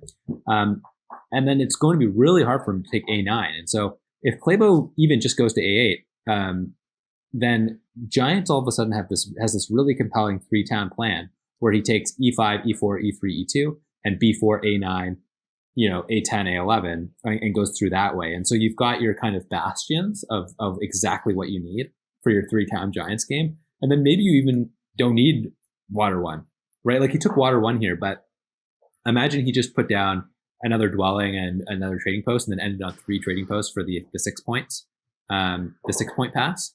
And then just had like that extra coin economy. You can buy some workers. You completely skip Earth 1 and Water 1 and you get 3-town Giants with the extra economy that you have. That's actually a really interesting kind of game plan as well. I think Barnwell's doing fantastic, by the way. I don't mean to diss his game plan at all. I think there's a lot of reasons to want to go for Water 1, and it does hurt Alchemist to have Water 1, but I really want to harp on that E5 because I think that E4, E5 hex are like so important and people don't realize it because they connect the north and the south. Yeah, for Alchemist, totally. Now I don't see Alchemist not connecting.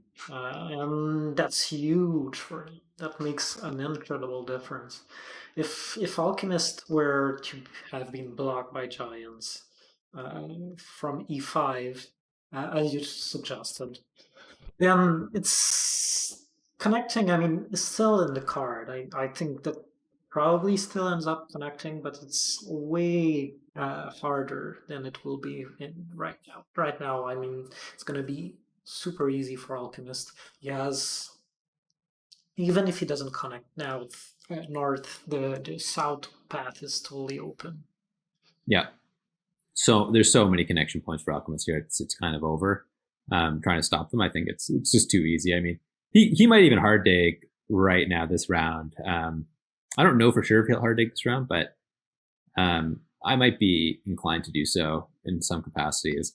I think one of the things that Clabo is doing really well here is he's just carving out his town spots as well. He's going to be able to get his 3 Alchemist towns pretty easily.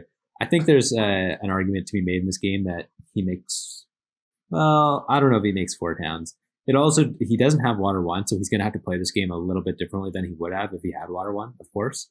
There's not as much pure points from doing that, so you have to be a little bit more careful about how you're converting resources to points. For most new players to the game and any new players watching, I know we have a pretty decent audience here. I think like 60, 70 people are watching, but the for any new players, if you try Alchemist out for the first time and get a little bit worried about converting points to coins, just ignore it. Do everything. Do as much as you can, as many points to coins as you possibly want, and then when you get to mastering them a little bit more, then maybe you can make the distinction of when maybe it makes sense to stop. But for now, just 100% full blast. Unless Zoras, you have anything else to say about that? I totally agree with you. Actually, I think I'm still on the stage. I usually convert everything to coins without worrying, and think that it's all gonna work out in the end. Usually it Yeah, does. usually But does. we're probably seeing Clabo will wait for next round to advance the game twice. And once he's advanced the game, he's just gonna secure connection and have a good game, I believe. Yeah, I think Alchemist is in a fantastic spot here. I hated his round 2 pass, but let's actually re-examine that decision for a second here, Zoras. Do you hate his round 2 pass still? The early round 2 pass where he had 6 workers and just ignored everything? Or do you like it a little bit more seeing his position now? I think I still don't like it. I mean, I don't see what it gave him, to be honest. Uh, I the thing is, I mean, you had enough for the stronghold, and the stronghold just pays for itself in terms of coins. That's kind of points that it's giving to you, and also from power. I mean, it gives you kind of infusion of power when you build it, and then after that, every digs give you power. So that's kind of the building you want down for around 4 diggings. I mean, probably is doing a little bit more digs than if he had the stronghold down, because the stronghold would have cost him 4 extra workers. But at Yeah. the same time, I think it would have totally worth it. Yeah, I mean, I still think here Clabo's supposed to build a stronghold personally. I could be totally wrong, but I think in this round right now, you're supposed to put that one last dwelling down on A8 and then build the stronghold because you have exactly 5 workers for that. Then if he thinks he can find a way to get a priest next round, then great. Advance shipping one more time here to get the 9 passing points because you always want to advance shipping when you're on the shipping tile. But if you think it's a little bit sketchy to get the priest, then ignore that and then just have your 2 priests ready to advance digging next round. I mean, I think that you're supposed to advance. You're supposed to build the stronghold here. Do you agree, or am I off base here? Yeah, you will still build it. I totally see the point of doing it. Yeah. The only thing, I mean, the only reserve that I have is if you're going to build it, why not last round? I mean, to me, if he decided to not build it last round, it means that he wants to pile up work to be coherent with that decision. It means that he wants to pile up worker to have a big digging round. But I mean, then there's also the argument that you should not stick to a mistake. If maybe it was better in round 2, but uh, it's still good now. But I think if I try to get in his head, and often when you play against a player, you're trying to guess what he's going to do, and if I was one of these players, I don't expect Clavo to build a stronghold here. I think that to be coherent with his precedent decision, he's not building it. Got it. Interesting. Yeah, for those that don't know or don't remember as well, that stronghold gives you 2 power every time you dig, and so it's like alchemists in the digging round, getting all that extra power. It's like getting a coin every time you dig. That's the way I look at it. That is just ridiculous, right? Like 1 worker, you trade 1 worker for 1 coin and 2 points, and carve out your town spots. I really. I don't know. Maybe this is the first time I'll go over and just open up Twitch chat really quickly and I would love to see, and Zoras, maybe I don't know if you have Twitch chat open. There's some very strong players lurking in there, I'm sure. Just wondering, do you guys think that Clabo should build the stronghold or not? We'll ask the audience here. Do you guys think that Clabo should should build a stronghold? Yes or no? All you experts out there. We'll see if anyone says anything here. I wish we could have the opportunity to do a pool. A pool, yeah, that'd be fantastic. Yeah, okay. Here we've got Mertz and Danny B and Fire X and Rainier and everyone saying that he should go ahead and build it, and Weber is the only one that says no. Weber is saying no. So very interesting. So let's take a look here, because so as soon as Claybo makes this move here, let's take a quick look and see something. Okay, so Claybo goes ahead and advances digs here. So he advanced dig. He didn't build the stronghold. So that's interesting that he would advance dig. I guess he just wants a little bit of the tempo. That's fine. So he ignores the shipping, and so he's only going to pass for 6 rather than 9. Let's look at this. So Claybo's about to pass, presumably for the dwelling tile, I imagine. And so when we take a look here at the scores, we've got Giants at 60, Barnwell at 60, Claybo and Green Rain both at 29, and Swarmlings at 26. Swarmlings are about to head into a massive round, it looks like, advancing some digs, getting the extra 3 workers. It's going to do a lot of good stuff. Claybo is presumably also going to have a relatively large round for scoring. Engineers has, like I said, like a relatively compelling game. He didn't do the shipping tile and add the extra dwelling.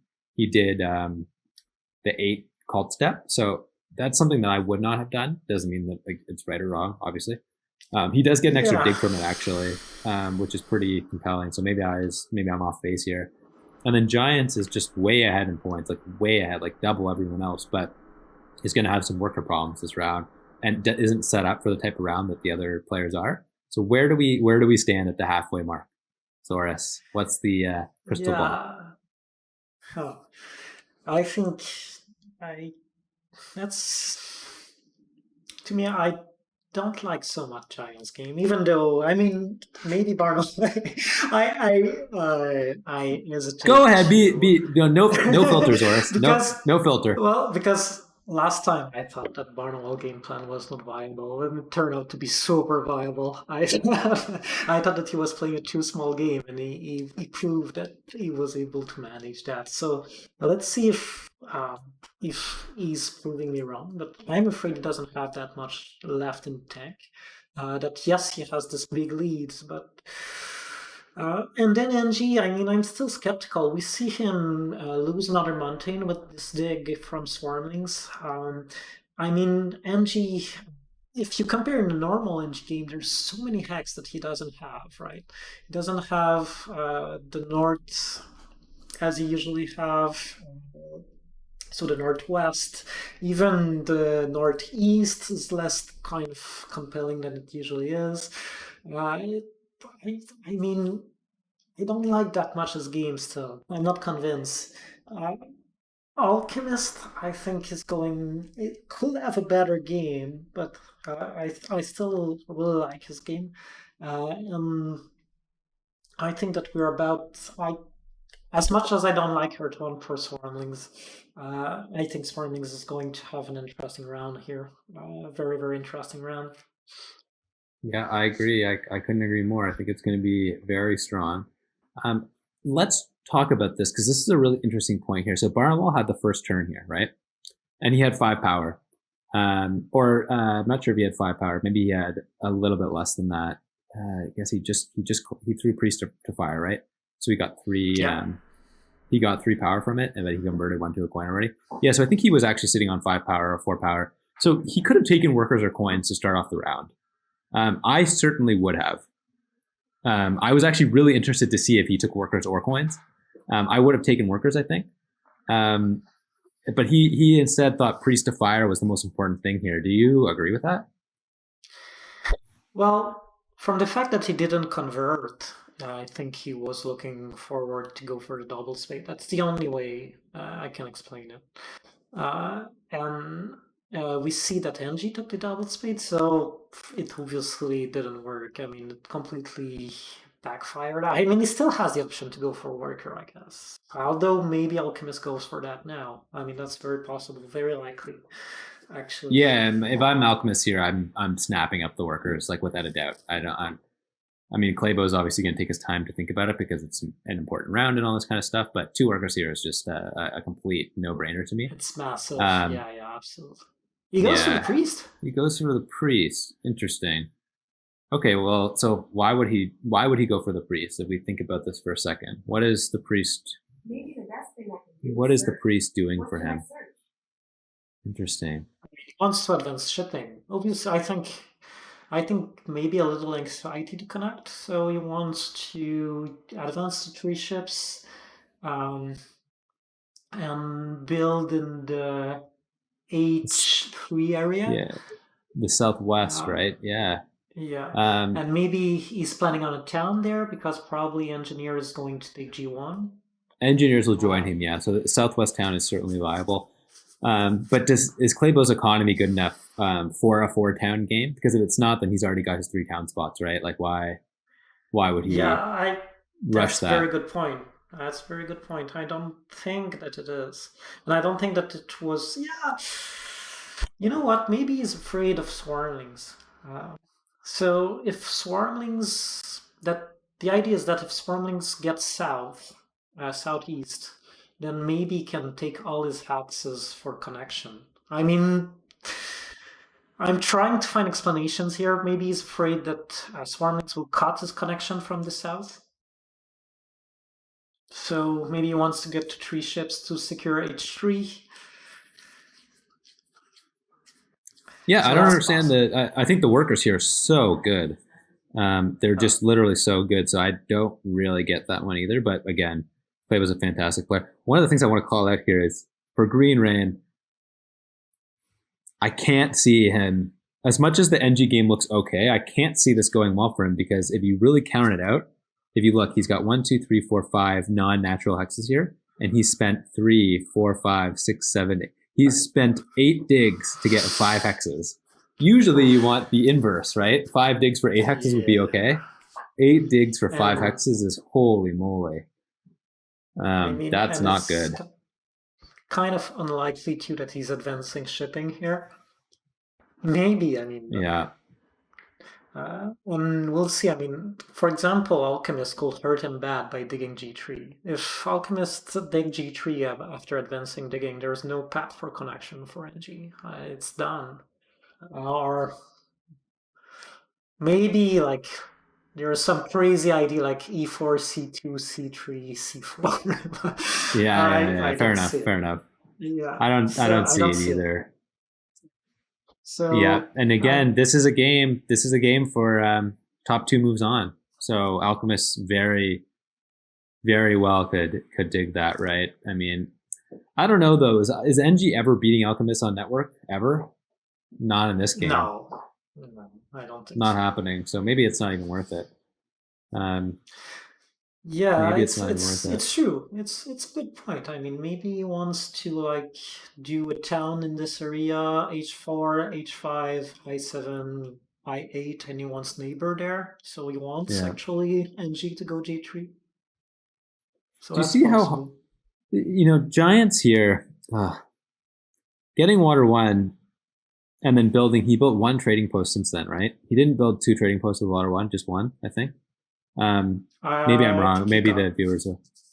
got Yeah, just one. Yeah. maybe he did too. But No, God, maybe 2. Yeah. the water 1 just seems so frustrating to me because imagine he didn't build water 1, had the extra TPs, and then had dug E5 and was across the middle there, like because he gets to dig E4 this round, right? And then he like owns those 3 squares there. Man, yeah, Yeah. I I I'm with you there, and one Giants of game is so the different. great. Yeah, absolutely. One of the great player that you can see playing right now, although he's not playing on BGA, is Ozymandias. And when you watch this game, it's interesting to see how little he actually values water. Really, And there are so many ways to score in Terra Mystica. I mean, water one again. How many points is it going to give Giants? maybe 12 points. Does it Yeah, worth like to probably go 12 points. Yeah, for yeah that yeah. early in round three? It's not clear. It's It's not clear. not clear to me either. And it's funny because I think that was actually one of my biggest weaknesses. Definitely early on is a reliance on water one for scoring, just because TPD scoring is so efficient. But there are some games where you want to forget Earth One and just get Water One, and maybe that's what he was scared of, just flaming out here because he's got no Earth One, no Water One. But with all four pass tiles in the game, and the fact that he was sitting on a trading post pass tile, he already sacrificed 2 points right in that round. So his 12-point Water One is really a 10-point Water One, and then he trades the priest income for the coin income, which maybe is a little bit better for him in this particular scenario, but it's just an interesting trade-off, and it's something that I've made a very like I think Rainier in particular. Every time we play, or every time he watches a game or comments on my games, he's very articulate. I think he's in the chat as well. He's a fantastic coach for Terra Mystica, and he does a stream as well. You should definitely check that stream out. It's incredible. I think he hasn't started. He didn't even start that long ago, but he's fantastic. But he really like always pressures me, saying like that water one take was terrible. so I really think about it a lot more now. So seeing that here, I think is maybe I'm growing in the game a little bit, which is good to see. Yeah, he's. I think he's right about that. That's something like you have. It's. I mean, often I find that Terra Mystica is a lot about managing anxiety. Uh, because there's this kind of scarcity of everything in Terra Mystica, and you want to secure everything, and often that's your downfall. And here, like seeing that all Earth One are gone and the threat of single Water One is gone, it's pressure. And yeah, at top level, you have to know at some points to learn when you have to um, make sacrifice to get a water one because it's going to be massive, and when to kind of pass on it because you know you're going to have other ways to score, and that's an interesting. That's always an interesting dilemma.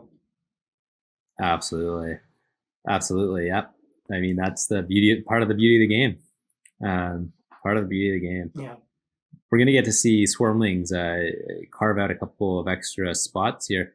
Is there a way for them to get shipping here? Not really, not viably. Because I was going to say Swarmlings with Earth One should definitely be going for a third town, and so I imagine they will come down to the southeast here in this particular game, right?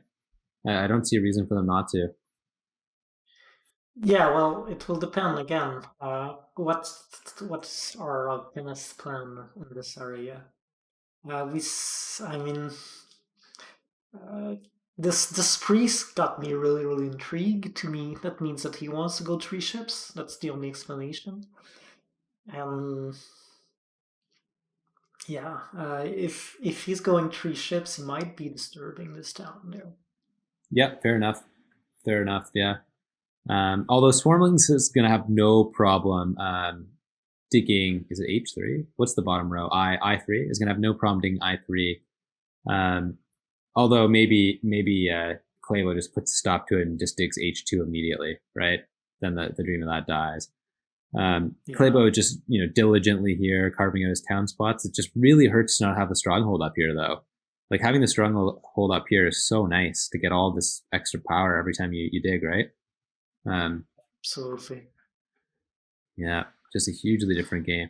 Hugely different game if Clavo goes Priest to Fire at the very beginning of the game. Like the whole flow of the game changes, right?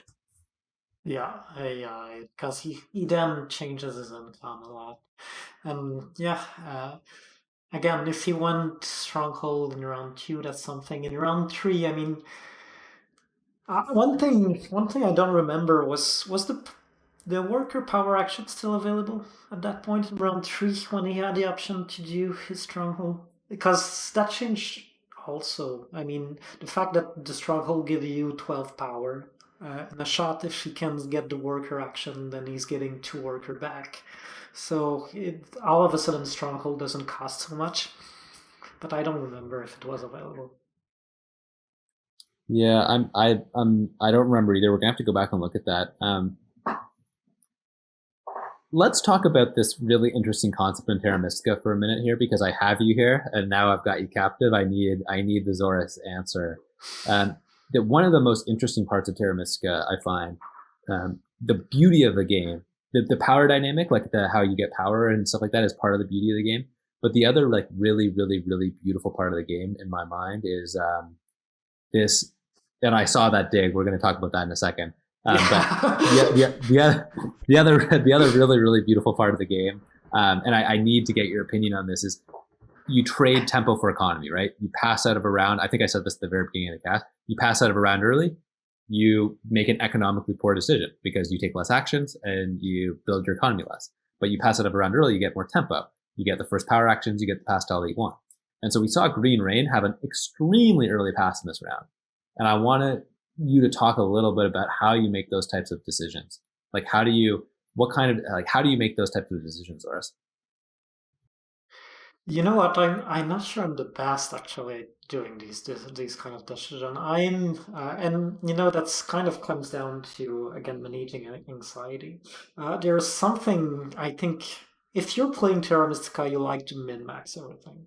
There is something in your mind that loves to try to get every little advantage that you can, and I know that it hurts me so much to pass with resources because I know how things snowball, and I find it so hard when you see the bonus that. And he wanted the bonus here of pass shipping, obviously. But if it means to do something super inefficient, like for example here, you could have built a trading post and gained 2 coins and 2 power free because most of the faction, if you build a trading post, you lose to win, and you don't win that much in the end. But with NG in this situation, if you build a trading post, it's a flat 2 points and 2 power, and that must have been like so hard to resist. I know that in this situation you would be like, maybe you do it, maybe it's worth it, but you feel a loss. I You mean, feel a little bit you're sick about it. grieving. Yep. Totally. So yeah, I don't know. It's in the end. I mean, it's a much easier in Asing because you can calculate everything. But on live game, like to make these decisions, I find super super tough. Um, Yeah, no, and what I totally agree. what about this deck, Kristen? Yeah, so this dig is bizarre to me. I don't really understand it. No, you know what? I do understand it. Sorry, I do understand it. I didn't understand it at first, but he actually, and I don't know if I would have built the dwelling necessarily. Maybe building the dwelling is right, but maybe it's not. The thing is, you can dig another 2 times. The thing is, he set himself up very well here to guarantee himself this Stronghold Sanctuary pass tile. And for Swarmlings in particular, as we all know, it is extremely important to get these pass tiles because that's like one of their primary forms of scoring. And because he doesn't have Water 1 here as well, no, sorry, he does have Water 1. Because he doesn't have Air 1 as well, getting those pass tiles is so important. So, maybe triple digging that was just the most viable thing to do to make sure that he got the correct tempo to pass onto that Stronghold Sanctuary tile. I mean, now he's gonna, if he does something else here and doesn't build it, or doesn't take it, I'll eat my own words here. But I think that was the reason he did that dig. It also slightly I see. pressures I see. Clabo's early, like middle town, which it has some value in and of itself. I think this is totally fine. I didn't like it at first, but then I saw the reason why he did it was to get the tempo to pass on to this, and I don't mind it. Yeah, okay. So to explain to viewers who are less used to with the game, the Swarmlings games is a lot about passing tiles, and Swarmlings especially really like this big building passing tiles because it's 8 points for him. But he also wants to spend all his worker for diggings. So in order to get the tempo, he had to dig something that will need the tree worker in order to get him all the points that he could. Yeah, I think that's a very fair explanation. I didn't thought about it, but I think that's very neat as an explanation for this thing. Yeah, yeah, and so we're passing out of the digging round, right? Which we said was going to be one of the defining rounds of the game, and we come out of it with giants at 64, swarmlings at 63, alchemists at 53, and engineers at 41. This looks bad for alchemists.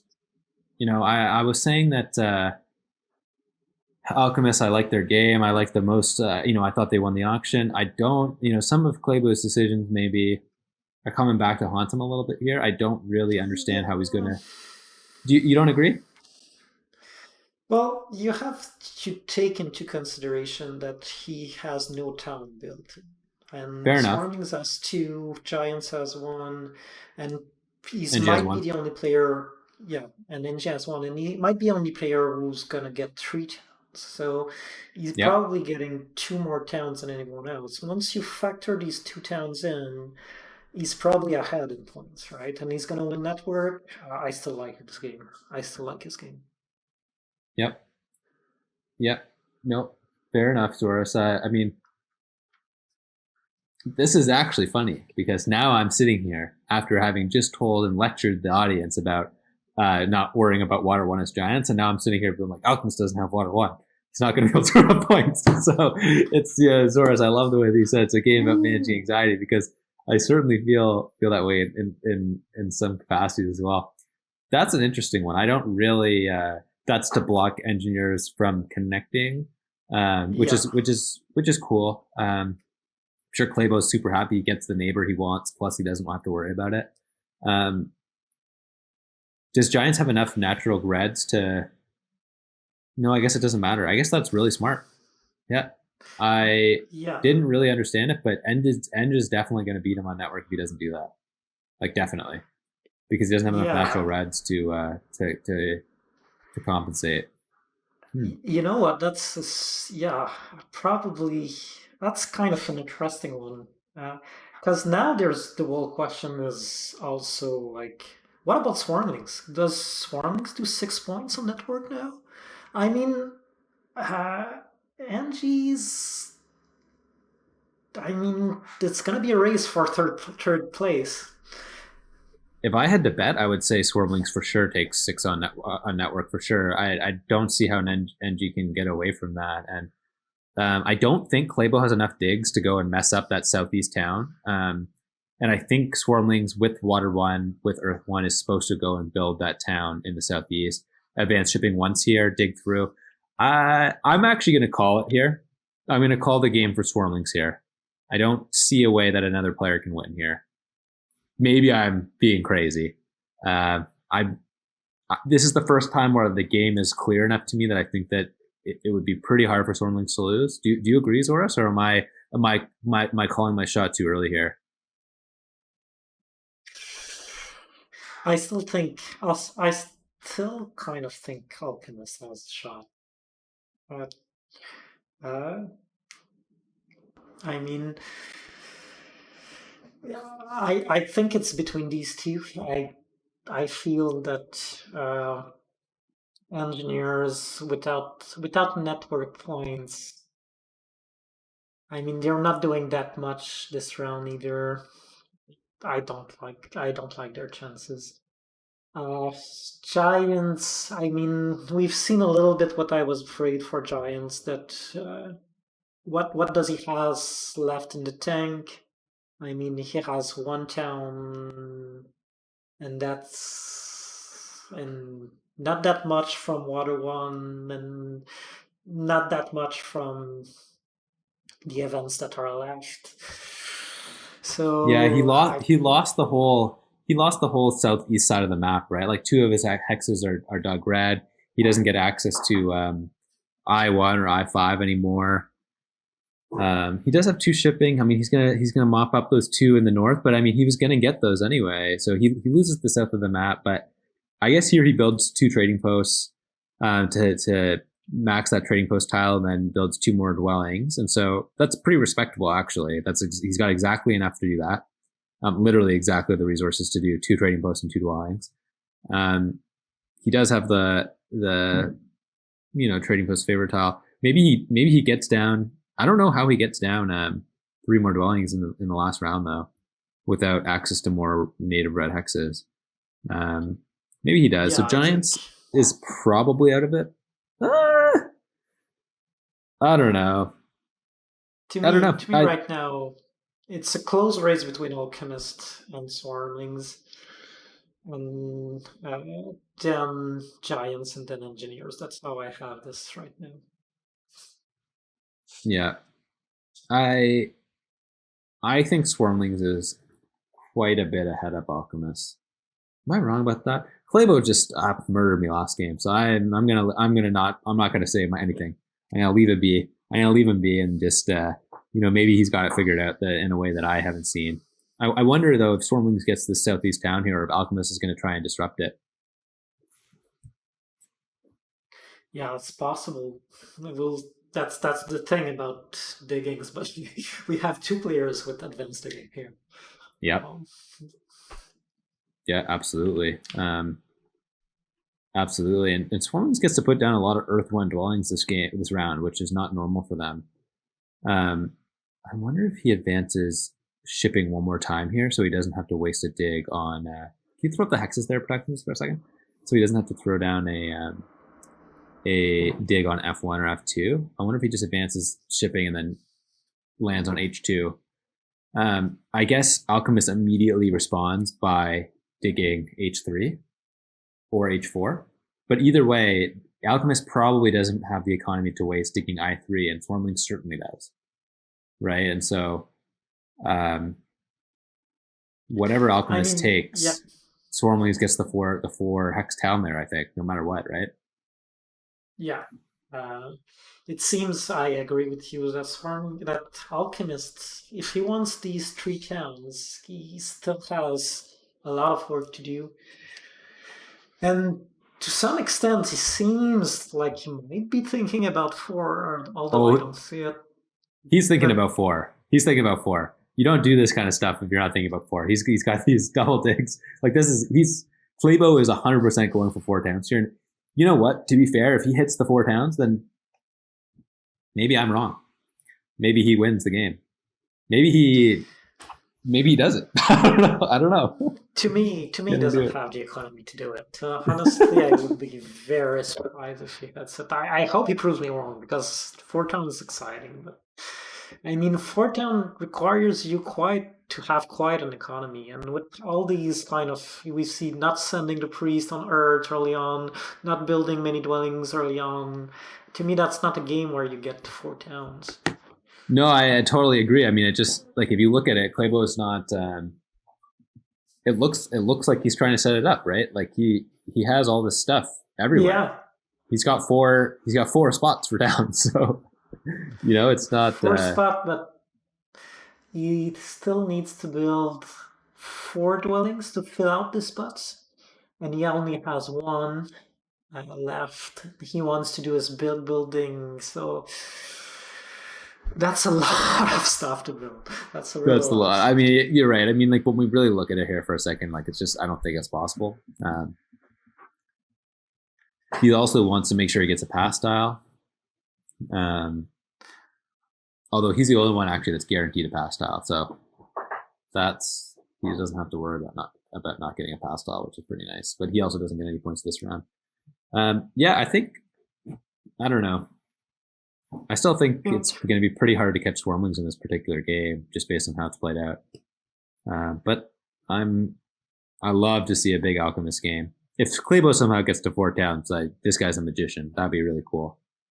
Yeah, I will be super impressed. Honestly, I think, to me, it's time to cut his losses and take the bridge action. That's what I would have done.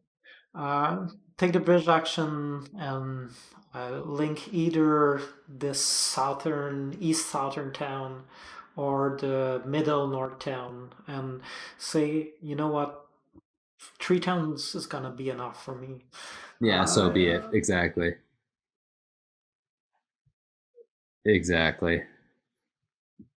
Yeah, and so Astari, what has Astari been doing this round? What has Astari been doing this round? He advanced shipping, which Yeah. we expected. I think he's going to advance shipping again. He threw some priests. Did he throw priests to gold? I think Claybo is actually out of workers here, so he can't even mess up. He can't mess up Swarmling's town at all. Yeah. Well, so cool. I just think if I'm shipping, you're just going to go down there and just get a bunch of dwelling points and set up a third town and build a trading post and then get a temple for Water 1 in either this round or next, probably next. Sorry, not Water 1, Air 1. And then just be well on his merry way. I think you're... I think I'm getting in your boat there. I think it does look good for Swarmling. With this pass style, I think he's probably a little tighter on the cult than he would like, but still. Yeah, he's still in a good spot overall. And Swarmlings is going to have the ability probably to build some temples for the cults in the last round, which no one else will have. I don't see it from anyone else, or I don't see that ability. I still think Giants are going to build 2 trading posts here to greed those points out. Each trading point is worth 6 or 5 points to him, so it's 10 points in trading posts, which is pretty sweet. I think Claybo maybe is thinking about passing here just for the dwelling tile. Although it doesn't really matter. He's actually okay with all 4. He does. I don't think. Yeah, I don't think he really cared actually what he got, but in this way he can potentially set up so that he gets the coins or the coins action. The coins action is actually really good for him because he doesn't have the stronghold build, so he doesn't have to convert as many VP to points. So I kind of like the pass first and then take the coins action. Oh, except for no, he can't take the coins action because he converted 3 power to a worker. That's weird. I thought actually the pass first for the coins action, even though you don't take coins actions as alchemist very often, still, I don't know. I don't know. I would have done that. I think you could also take the 2 worker option if that's worker you want. Fair enough. Here you just get 1. Yeah. That was definitely weird. Unless he knows he's getting leech for some reason, he plans to take it. If he knows he's getting leech, I don't think he can guarantee that. He's getting. Oh no, he is. He's getting Giants. Giants is almost assuredly building 2 trading posts. So Giants is building 2 trading posts, then he's getting his 3-4 leech. So maybe that was correct. Maybe that's fair enough. That's actually what I would. If he planned to take the leech, like he wants to take the leech, then this is actually the correct amount of leech because he's generating 3 power. So that's fine. That was actually a good play. I think it's fine. Astari's going to start piling on points here. Yeah. He's generating 3 power. He needs 6, but he's going to get 2 Giants trading posts here, I think, without a doubt. It would be pretty bad, I think, for Barnwell to not build this 4th trading post here. So I think the only place he can build it is in beside Alchemist. Alternatively, if you're not going for 4 towns with Alchemist, you could have gone for the bridge there. Get the worker town, get another trading post up, and that trading post for Alchemist is generating so 4 points. Good. Yep. Yeah, I really like that. I actually didn't even see that line, to be honest. I thought the pass early for the coins was good, just because of the lack of stronghold. But the bridge for the 4 coin trading post is actually much better. I agree. I like that. I didn't see that line. And that's cool. And yeah, I suppose you could even have built another dwelling, possibly. Yeah, so the other thing here, so Swarmlings is going to take his southern connection, right? Giants. Yeah, that's a good point. Can we throw the hexes on for a second here, because there's some interesting stuff that I didn't anticipate ever being a problem. Like I stopped worrying about it, but wait a minute. So, no. I was going to say maybe alchemists can't connect, but Giants can't take C4. I don't think engineers would ever dig C4.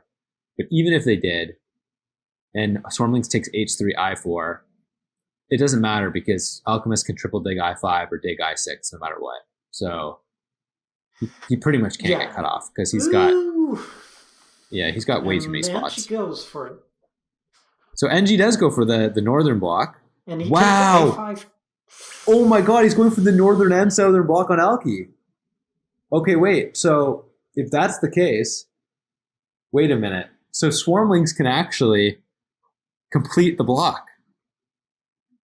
If Swarmlings just digs through here and then goes ahead and digs I6, it's over. Alchemist can't connect, right?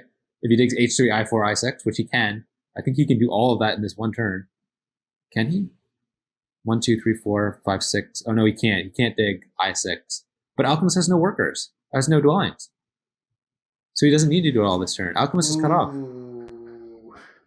What a green rain. Wow. Holy moly.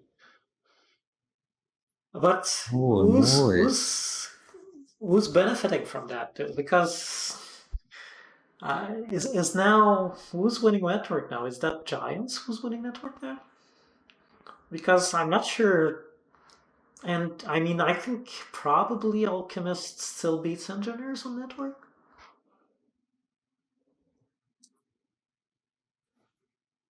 Is Engineers going to try and triple dig E6 and connect through the north? That can't be possible, right? Who knows? It's fine. I don't think so, but who knows? Oh my god! Is time to just dig the mountain rather than? I mean, the guy who's the most happy with that is Alchemist, right? What happened, sir? Because all of us, Esther decided to dig H3 rather than why I3. Yeah, oh exactly. No, I'm thinking. Yeah, that doesn't make any sense. Oh, wait a minute. It's the metagame, though. It's the metagame. He thinks Alchemist winning network then is better for him than Giants winning network? That must be what that signals. That must be what it signals, right? But I don't agree with him. So he thinks the only thing that can mean is he thinks Giants, because I think Engineers are out of it, right? Do we agree on that? Even if we don't agree on that. So what that says to me is he wants Alchemist to beat Giants on network. That's so interesting. What on earth? Yeah, it's the only way it makes sense. That's the only way that makes sense. That's bizarre. I mean, again, I understand that Alchemist doesn't look that threatening at 61, but if he has 3 towns coming, that's a lot of fronts. Giants didn't build their trading post. Oh no, they did. Oh, they built it. Oh, how did I miss that? They built it somewhere that I guess they had an open spot up on A6 then. So Clabo is going to actually be a power short of taking coins or workers. That's awful. No, that's he's awful. doing 4 power. He has 4 power income. So from his trading post, that's 1-1. Oh no, that's the Alchemist trading post. You're right. I got tricked by that. That's only 1 power. Yeah. Oh. Because I thought the Giants needed to upgrade on G3 there. Yeah, but he didn't. Giants didn't need to upgrade on G3. I just missed that he had A6. So Astari doesn't cut off Alchemist. That is bizarro world. And the other thing, if he does cut Alchemist, could he have beaten Alchemist on that one? I mean, it could have happened. He could have ended up second on network. Because Alchemist has exactly 5 buildings over in the west, and he's going to have 4, 5, 6, 7, 8, 9. He'll have 9 in the northeast, right? So, yeah, I don't understand Swarmling's not playing ball there, to be completely honest with you. Yeah, I think Green Rain must be. We see him on cam, but he's stoic there. But I mean, after making that effort to block Alchemist, you must have been a little discouraged. Yeah, no But kidding. I mean, I never even considered Swarmlings not playing Paul there. To be honest with you, I thought it was just like a guarantee. And so yeah, Clabo can't take coins here, but now he must just need to build a trading post ASAP, right? yeah. Nope. He goes center. Do you think he just doesn't realize that his connection's in risk because he had so I many don't hexes know. at one point, and he just doesn't? Because I mean, he still has I6 available to him, right? And maybe he just thinks like there's no world that anyone digs I6, and there's no world that I'm getting blocked on that H3 now at this point. It's So possible. I mean, for Swarmlings, H3 is only one worker more than I2, so that's very, very still possible. And with the active workers, I mean, is it possible that NG hard to get? I mean, if he does a stronghold here, he wants a spot to do a bridge, so he might dig up. He might hard dig up I6. It doesn't seem impossible, at least, or that he burns for a spade for I6. I mean, I think uh, Alchemist's connection is still very much in jeopardy here. yeah, me too. It's weird because Green Rain has no spots for dwellings anymore. He like literally he's got no native grays left. And he has the trading post pass tile, which I would have to guess is the one he wanted the least. Um, but he has so much. There's so much reason for him to just build a bunch of trading posts. And so maybe he doesn't build the stronghold in this round. Like it would have been so much nicer for him if he could have gotten a different pass tile, I think. But Swarmling's got the world here, right? Swarmlings gets the advanced ship. He gets the other town. I think it's GG for Swarmlings Yeah, here. yeah. I Um, I I see it here right now. Yeah. yeah. Hmm. Yeah. Interesting. Hmm. Yeah. Engineers is this is a weird game from them. I mean, This is a at weird 70 game. points entering round 6 with no stronghold. Yeah. I don't think it's coming through for him, to be honest. Barnable's taking his longest think for the last little bit. I don't know why you wouldn't take coins here, but who knows? Maybe the coins don't do enough for him.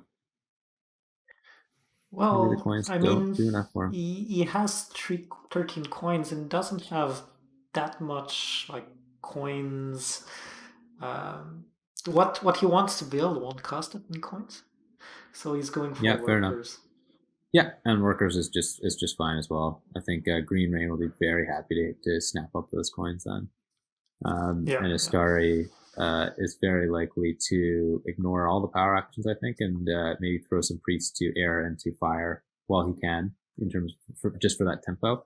Or maybe he will start to complete this alchemist block here potentially as well. There's a couple different paths down for him, but this Swarmlings Earth one is Swarmlings can't get away from the southeast anymore, right? There's no line for them to get out of the southeast there. Well, I guess if you throw on the hexes for a second, I guess they hypothetically could. Yeah. They could dig through the bottom rank there. I6, I mean, I7, I8, I9.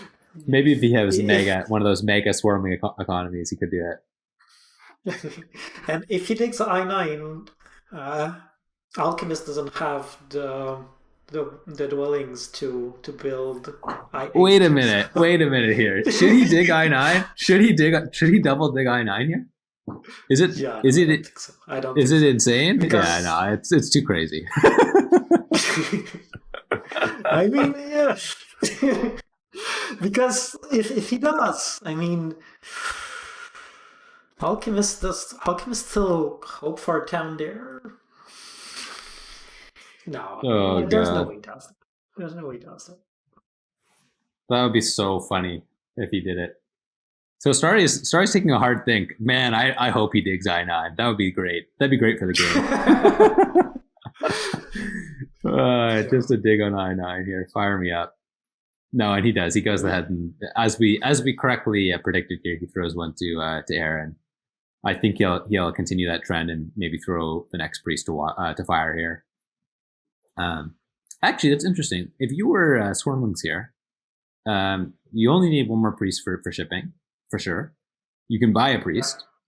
So you have lots of priests. No one else can really contest the priests or the cults like in a big way. So you have some time. Do you throw this next priest to air or to fire?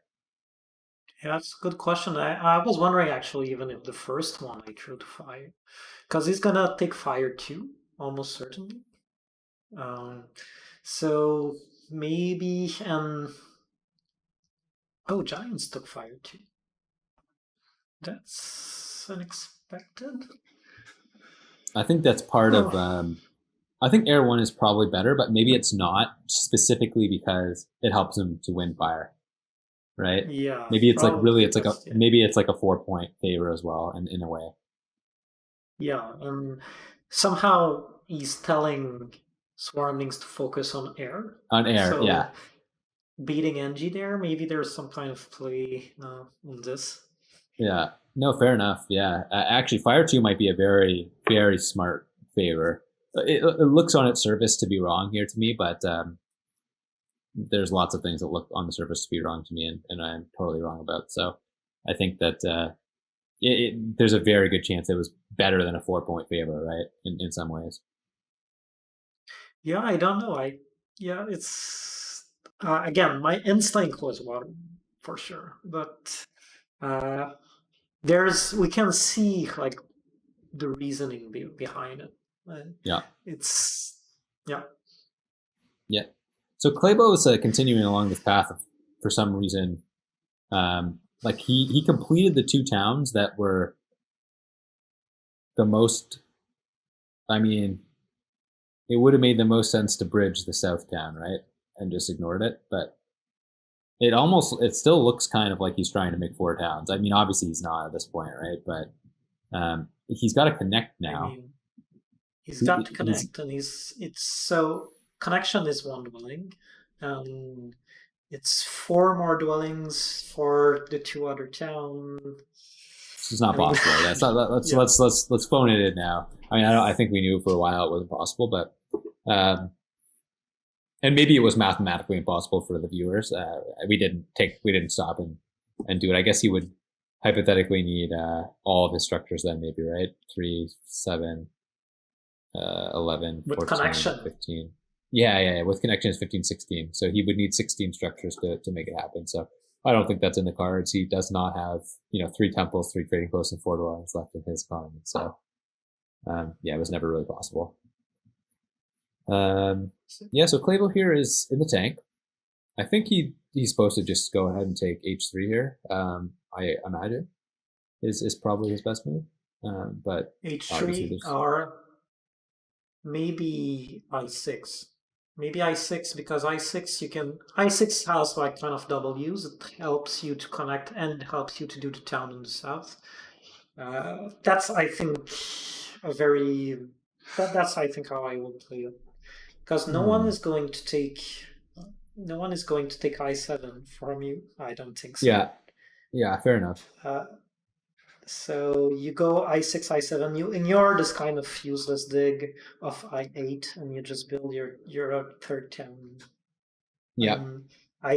In this area. Oh no, it's yeah. No, you know what? I'm wrong. No, but fair enough. I6 was actually better because it costs you 1 more dig, but then it doesn't actually cost you the dig because you get the dwelling as part of your town. I really like that. I didn't see that. That's a wonderful point to make. I didn't see that move. I would have taken what Clavos took here, and I6 is actually almost certainly the more precise and correct move. So that's really interesting. Thank you for that. Yeah, I didn't see that. Because now it's hard to do the 3rd town. I mean, does he have a 3rd town yet? I mean, he certainly had it with I6. Certainly with I6. Yeah, he with had it. I6 it had it. Yeah. Does he have enough to trading post pulling? I don't think he has it. Yeah, I don't think so either. Yeah, that's sad times. Yeah. And Giants is kind of going to complete another town and get some network points. Yeah, so you know what? God, Istari making the right call by not blocking Alchemist then. Giants was certainly ahead of him in this case. Istari, that is very accurate to not block Alchemist. That's not something that I certainly would have blocked Alchemist there and just like played along with the table because of the effort that Green Rain put in to do that. And I think it would have been wrong. I think Astari saw what was a more precise line and took it. Yeah, the question is though, if Alchemist did succeed his third town, then does it change things? Because Yeah, Alchemist has the passing tile. Giants doesn't. You're right. Fair enough. And yeah, also his theory was probably finishing second on network if he blocked Alchemist.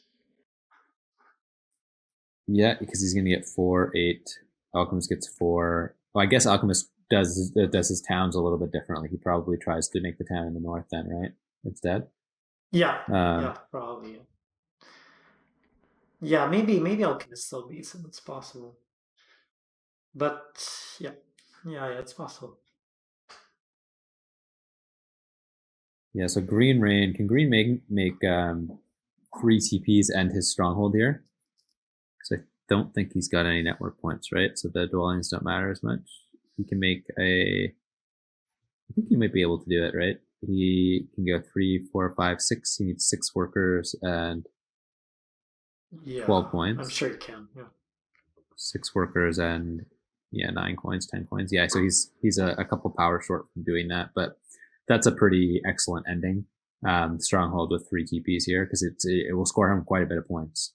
The Stronghold's 8 points, and all of those trading posts are 5-point trading posts. The last one being a 6-point trading post with the air one. So pretty efficient ending there for Green Rain, to be honest, in this round. So kind of like he almost pivoted to a tall NGs in a way, right? Yeah. One trading post is 3 points, but the 2 others are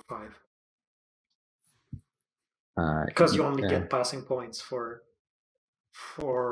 Yes. Yeah, fair enough. Yeah.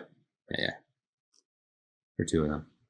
Yeah, exactly. Yeah, so pretty strong end there. I think Astari has been sitting on this 8 power for a while. I don't usually do that. I usually convert one and then give myself an option. He hasn't been doing that. I wonder if he just like knows that he's not going to use it or will never accept. And he just wants the option to take. Well, usually maybe you'd want the option to take 2 4 power actions, but maybe it's not as simple as that. Maybe he wants the option to hold 8 so that he can make a choice to make a 5 power priest and a worker or something like that, or do a couple things of that nature. So that's interesting. I think maybe he just throws a priest to air here because he can make a 5 power priest and still advance his shipping, no problem. Maybe he just buys it. Just buy a priest action here, yeah, because it doesn't look like it's in the cards for Green Rain to fight air anymore. At least I don't think any of Green Rain's most efficient lines fight air. So I doubt he has to worry about that. So maybe he just doesn't have to throw a priest air even. Maybe he actually just never has to throw a priest air here at all. Maybe he just buys a priest and throws them both to fire. Although no, sorry, Giants is taking fire. So yeah, I think he can just be very content to do a couple different things. It's interesting. Ooh, we went with Air 1. Surprising. I was expecting 5-2. He just changed 6 power into 2 workers. Did you see that? Yeah, absolutely. That was interesting. I mean, to me, that means that he's doing paper map. I mean, has it all sorted out, right? That he knows that he's going to do 2 more dwellings and 1 trading post, I suppose. Or is it one trading post, or is it another temple? Maybe, but with Earth one, I suppose. I don't know. Yeah, he's got a line he likes, of course, and he'll make it work out. Sure, he knows. Like you don't do that kind of stuff in a big tournament like this without knowing. Sometimes those pressure can do things to you. Fair enough. Fair enough. Fair enough. I would be surprised if he is not able to complete his plans here, though. Yeah, me too. Me too. Yeah, Clavo goes ahead So with water Barnwell, I 3, guess, and is going. it's going to take the waterfall. Oh, sorry, go ahead, Zoras. So I was saying that I suppose that it's the priest down that's coming for Barnwell. Yeah, I would imagine so. He's going trading post, priest down. Yeah, I don't see anything probably, better. That's the other thing. I mean, what's... Ooh.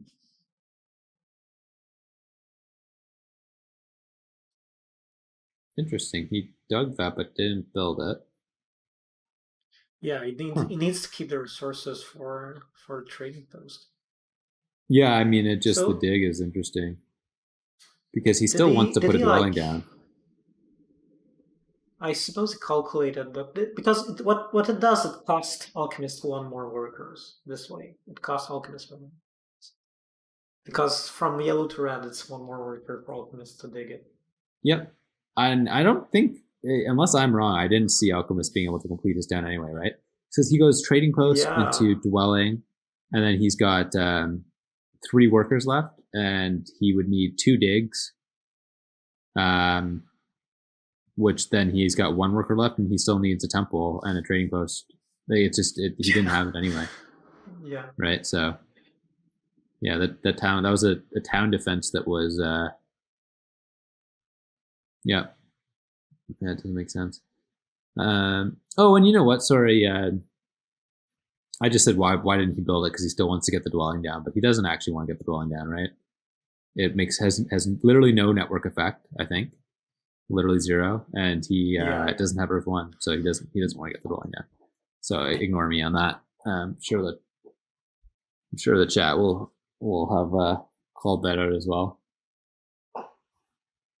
Yeah, so it's we're down to the minutia parts of the game where people are really trying to figure out their best lines here. I think Green Rain will go ahead and make some more trading posts and then make this stronghold at the end. I think he has just enough. I think he has literally exactly enough to do what he needs to do. So I don't think there's any better line than stronghold, trading post, trading post, trading post for Green Rain. Does he have enough for that? I mean, he has for 2 trading posts and stronghold. He does have enough, but does he have enough for 3 and stronghold? Yeah, that's six workers and 12 coins, and so he'll have 6 workers and 9 coins. So he's missing 3 coins. Yeah, he's down 3 coins. I thought he had more resources before. Did he throw priests to fire, or did he must have thrown a priest somewhere, or 2 priests somewhere? Because I thought he was 1 resource short of doing what I thought he was going to do. Yeah, he did. He threw a priest to fire.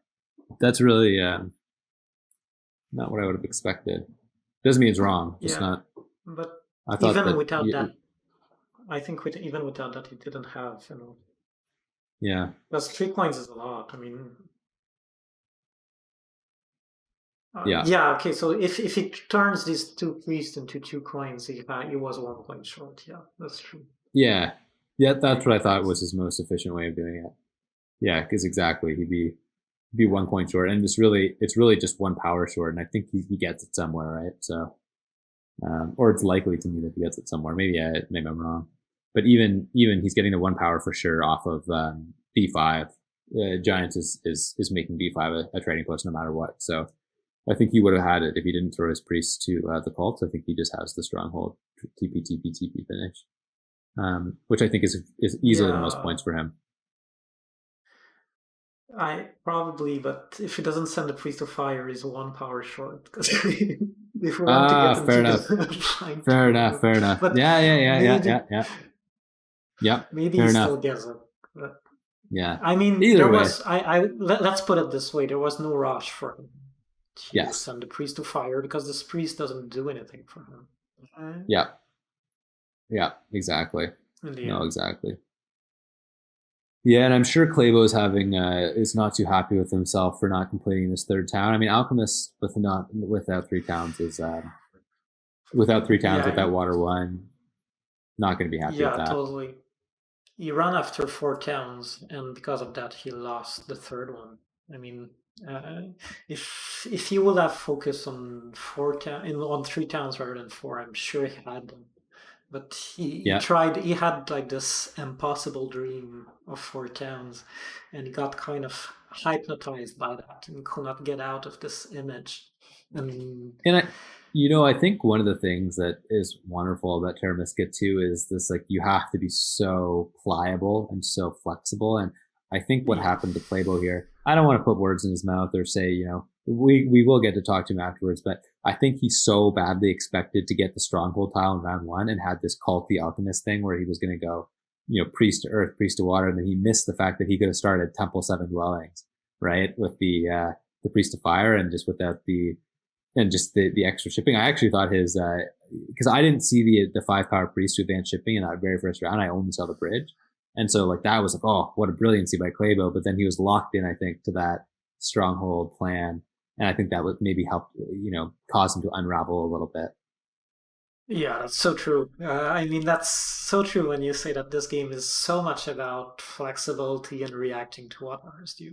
And when it's so easy to have your plan in your head and kind of decide that that's the game that I want to play, and that's often the worst thing that can happen. I mean, you do have to have a plan, but you have to always be able to scratch it, throw it to the basket, and come up with something absolutely new, depending on what the others do.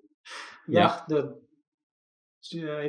think it's a very interesting hypothesis of what went down, that he had this cultist alchemist in mind, and the fact that he got the spade tile to start with asked for a kind of a reconfiguration of that. Yeah, absolutely. So if we take a look at the scores here, like winding down the game, Giants doesn't have a pass tile. Swarmlings and Giants both have a town coming. Green Rain has, some nice points in trading posts and or stronghold coming. I don't know what combination of stuff he's doing. But because Green Rain doesn't have a town coming and both Giants and Swarmlings do, I think it's a pretty crisp, pretty clean Swarmlings, Giants, Engineers, Alchemists finish then. Unless I'm missing how these network points are gonna shake out, but I think Swarmlings has enough cult presence, and maybe I'm wrong. I don't know. I'm not doing the math. We're not. Bizzle's one request. Bizzle's one request was not to do any math on stream. So I said okay. I believe that here Swarmlings has it. I would be very surprised if Swarming doesn't win this game. But big question here is Wustian, and I think Engineers are out of it. I don't see them. I mean, doesn't have enough on cults, doesn't have enough on network, doesn't have enough natural points.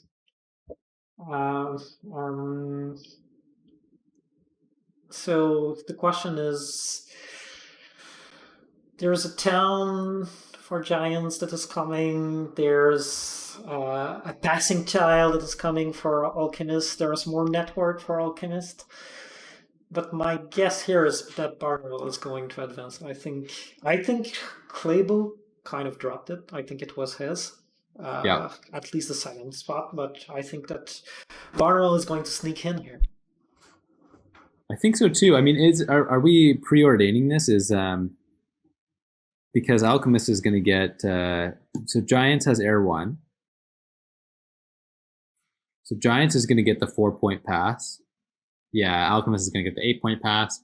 Alchemist gets 6 points on Giants, but yeah, I think I don't think it's I don't think it's enough. I'm interested to see if Green Rain is going to build his stronghold or not. Not sure. Oh, and of course, we didn't see this, but he built his temple for stealing the air cult. I didn't see that. I think Swarmling's got a little sloppy there. Yeah. Yeah.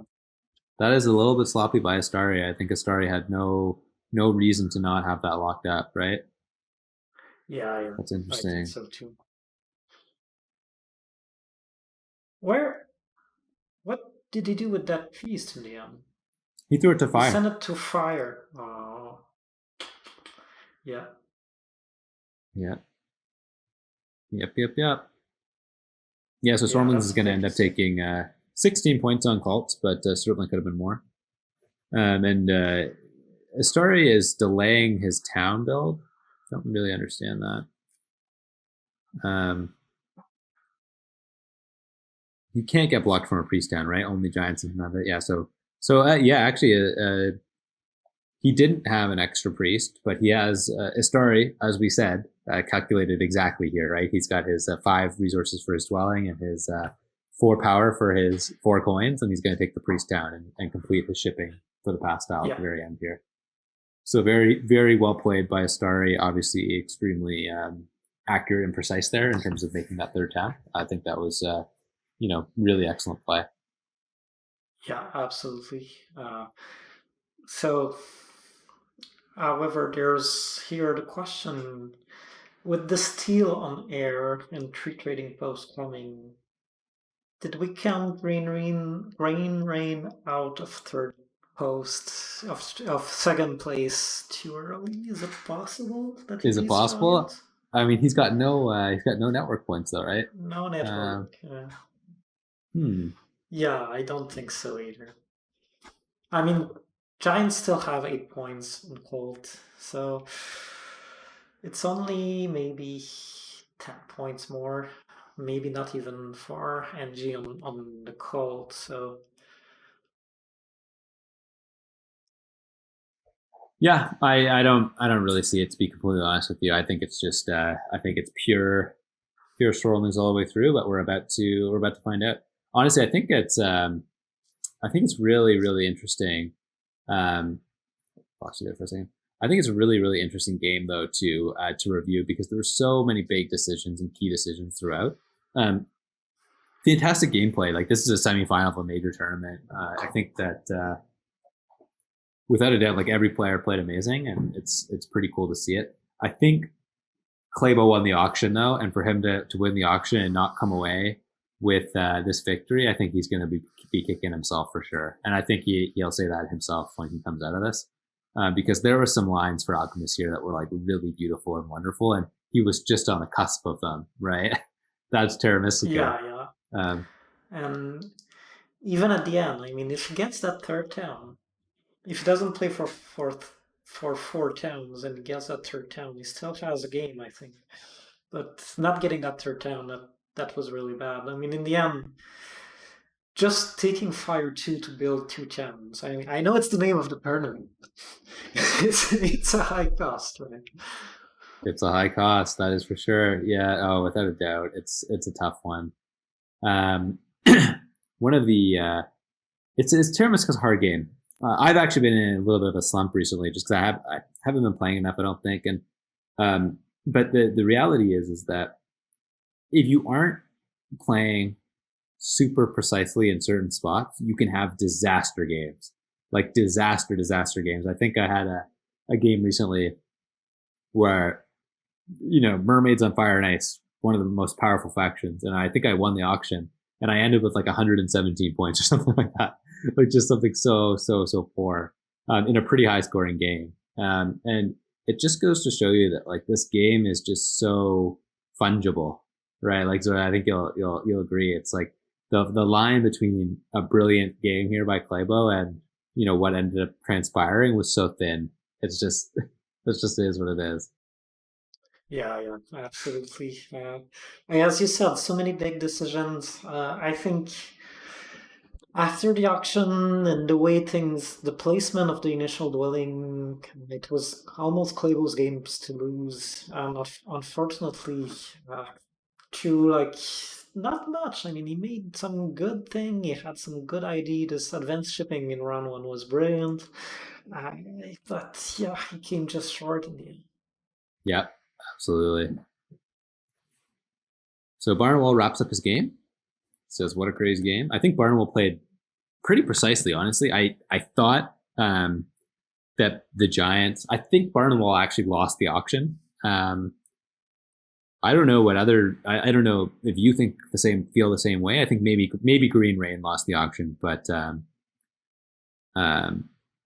I think Barnwell had a really, really, really hard time and almost had the disaster in round one too. Right? Remember if Green Rain just delays his upgrade in the middle and just Barnwell has to take the one worker, that's a real disaster for Giants. Holy moly. Yeah, and so Barnwell just, he played a pretty accurate game. I think I'll say it one more time. I think the chat will kill me, but I think if he takes E5, the game's totally different. Like really totally different, and maybe skips the water one. But there's just the whole game evolves in different ways if he digs that E5. But in any case, like he was very greedy with the points. He had a massive lead. He sat on that cushion of a lead. And I think he's going to go through because of it. Like he played very precisely for the hand he was dealt with, being left out of that leech party and like just skirting through. I think this Giants game could have been a disaster, and he piloted it with a lot of efficiency and a lot of precise play. Yeah. So Barnwell is a player we don't have much data on. He hasn't played that much, but from his two games, his two showings in Fire 2.0, what I get from him is that it looks the kind of player who plays dropper. We try to score with every one of his move. We play the track very like closely. Who doesn't mind playing a small game. He doesn't play this kind of high economic game. He rather go for scoring with every move that he makes. And he's played that style very, very efficiently in his two games, and it's rewarding him. Yeah, I mean, I honestly, like I said, I thought he had a rough go of it. And again, I think if Green Rain can take him almost entirely out of it in round one. Obviously, he made the move to maybe secure some more power and all this kind of stuff, but sheesh, like he had to play pretty precisely to get out of this trap, and I think he did that. I think Claybo, not sure what he's thinking about on this last action here. If he thinks a dig somewhere will do something. Tanking a little bit though. Is there a way for Claybo to finish up anything anywhere? Yeah, I don't think so. Yeah, okay. I think maybe he was just making sure himself. Yeah, and so the game is going to wrap up here. I think Istari is going to go ahead and advance shipping one more time, and then I think the best he can do is that last resource point. So, yeah, I think that's the game for the most part. I think Green Rain's got one more TP, and he ends up not. Oh, go ahead. Yeah, I was wondering if Stronghold was more points because it was 8 points from Stronghold. Trading Post was. I think he was. I think he was 2 coins short on the Stronghold. Oh, he didn't. Yeah. Okay. Yeah, I think he had 3 workers and 4 coins worth of stuff. Yeah, I see. Yeah, which again makes that priest to fire like super questionable, right? I think there was. Yeah, I mean, either way.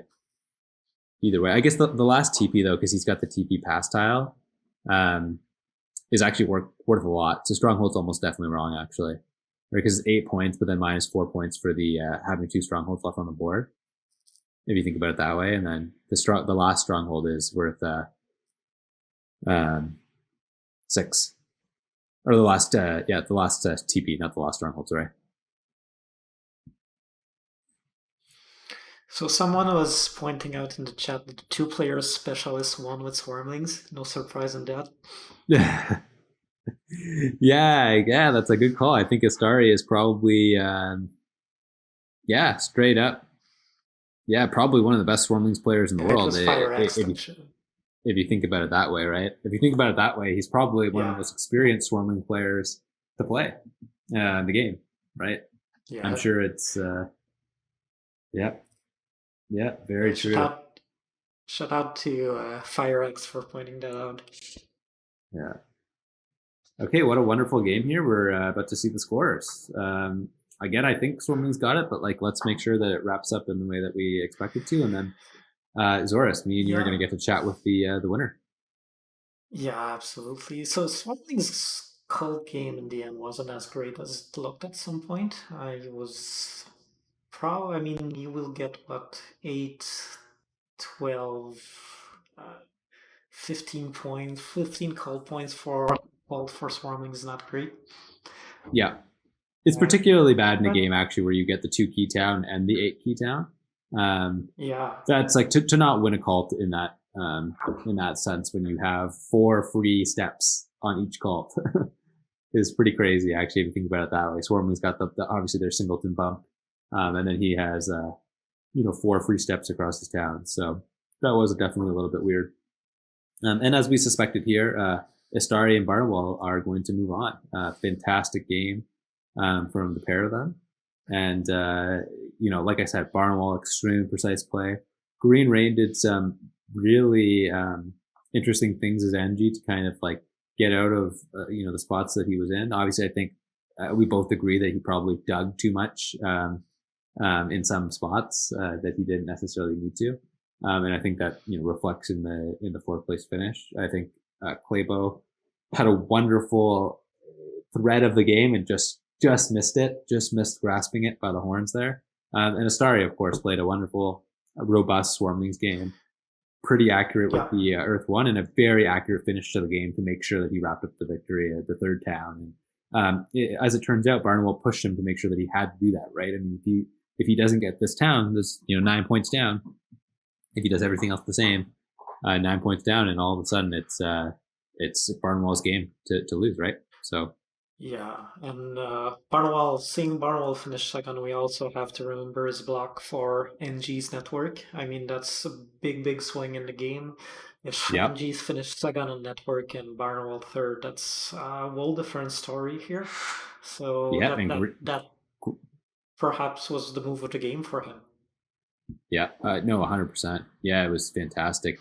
I think one of the like really good moves that Barnwell made that we didn't really comment on at the time, and I didn't think was that important, was his sanctuary build to make sure that he could use the dig in other places to block.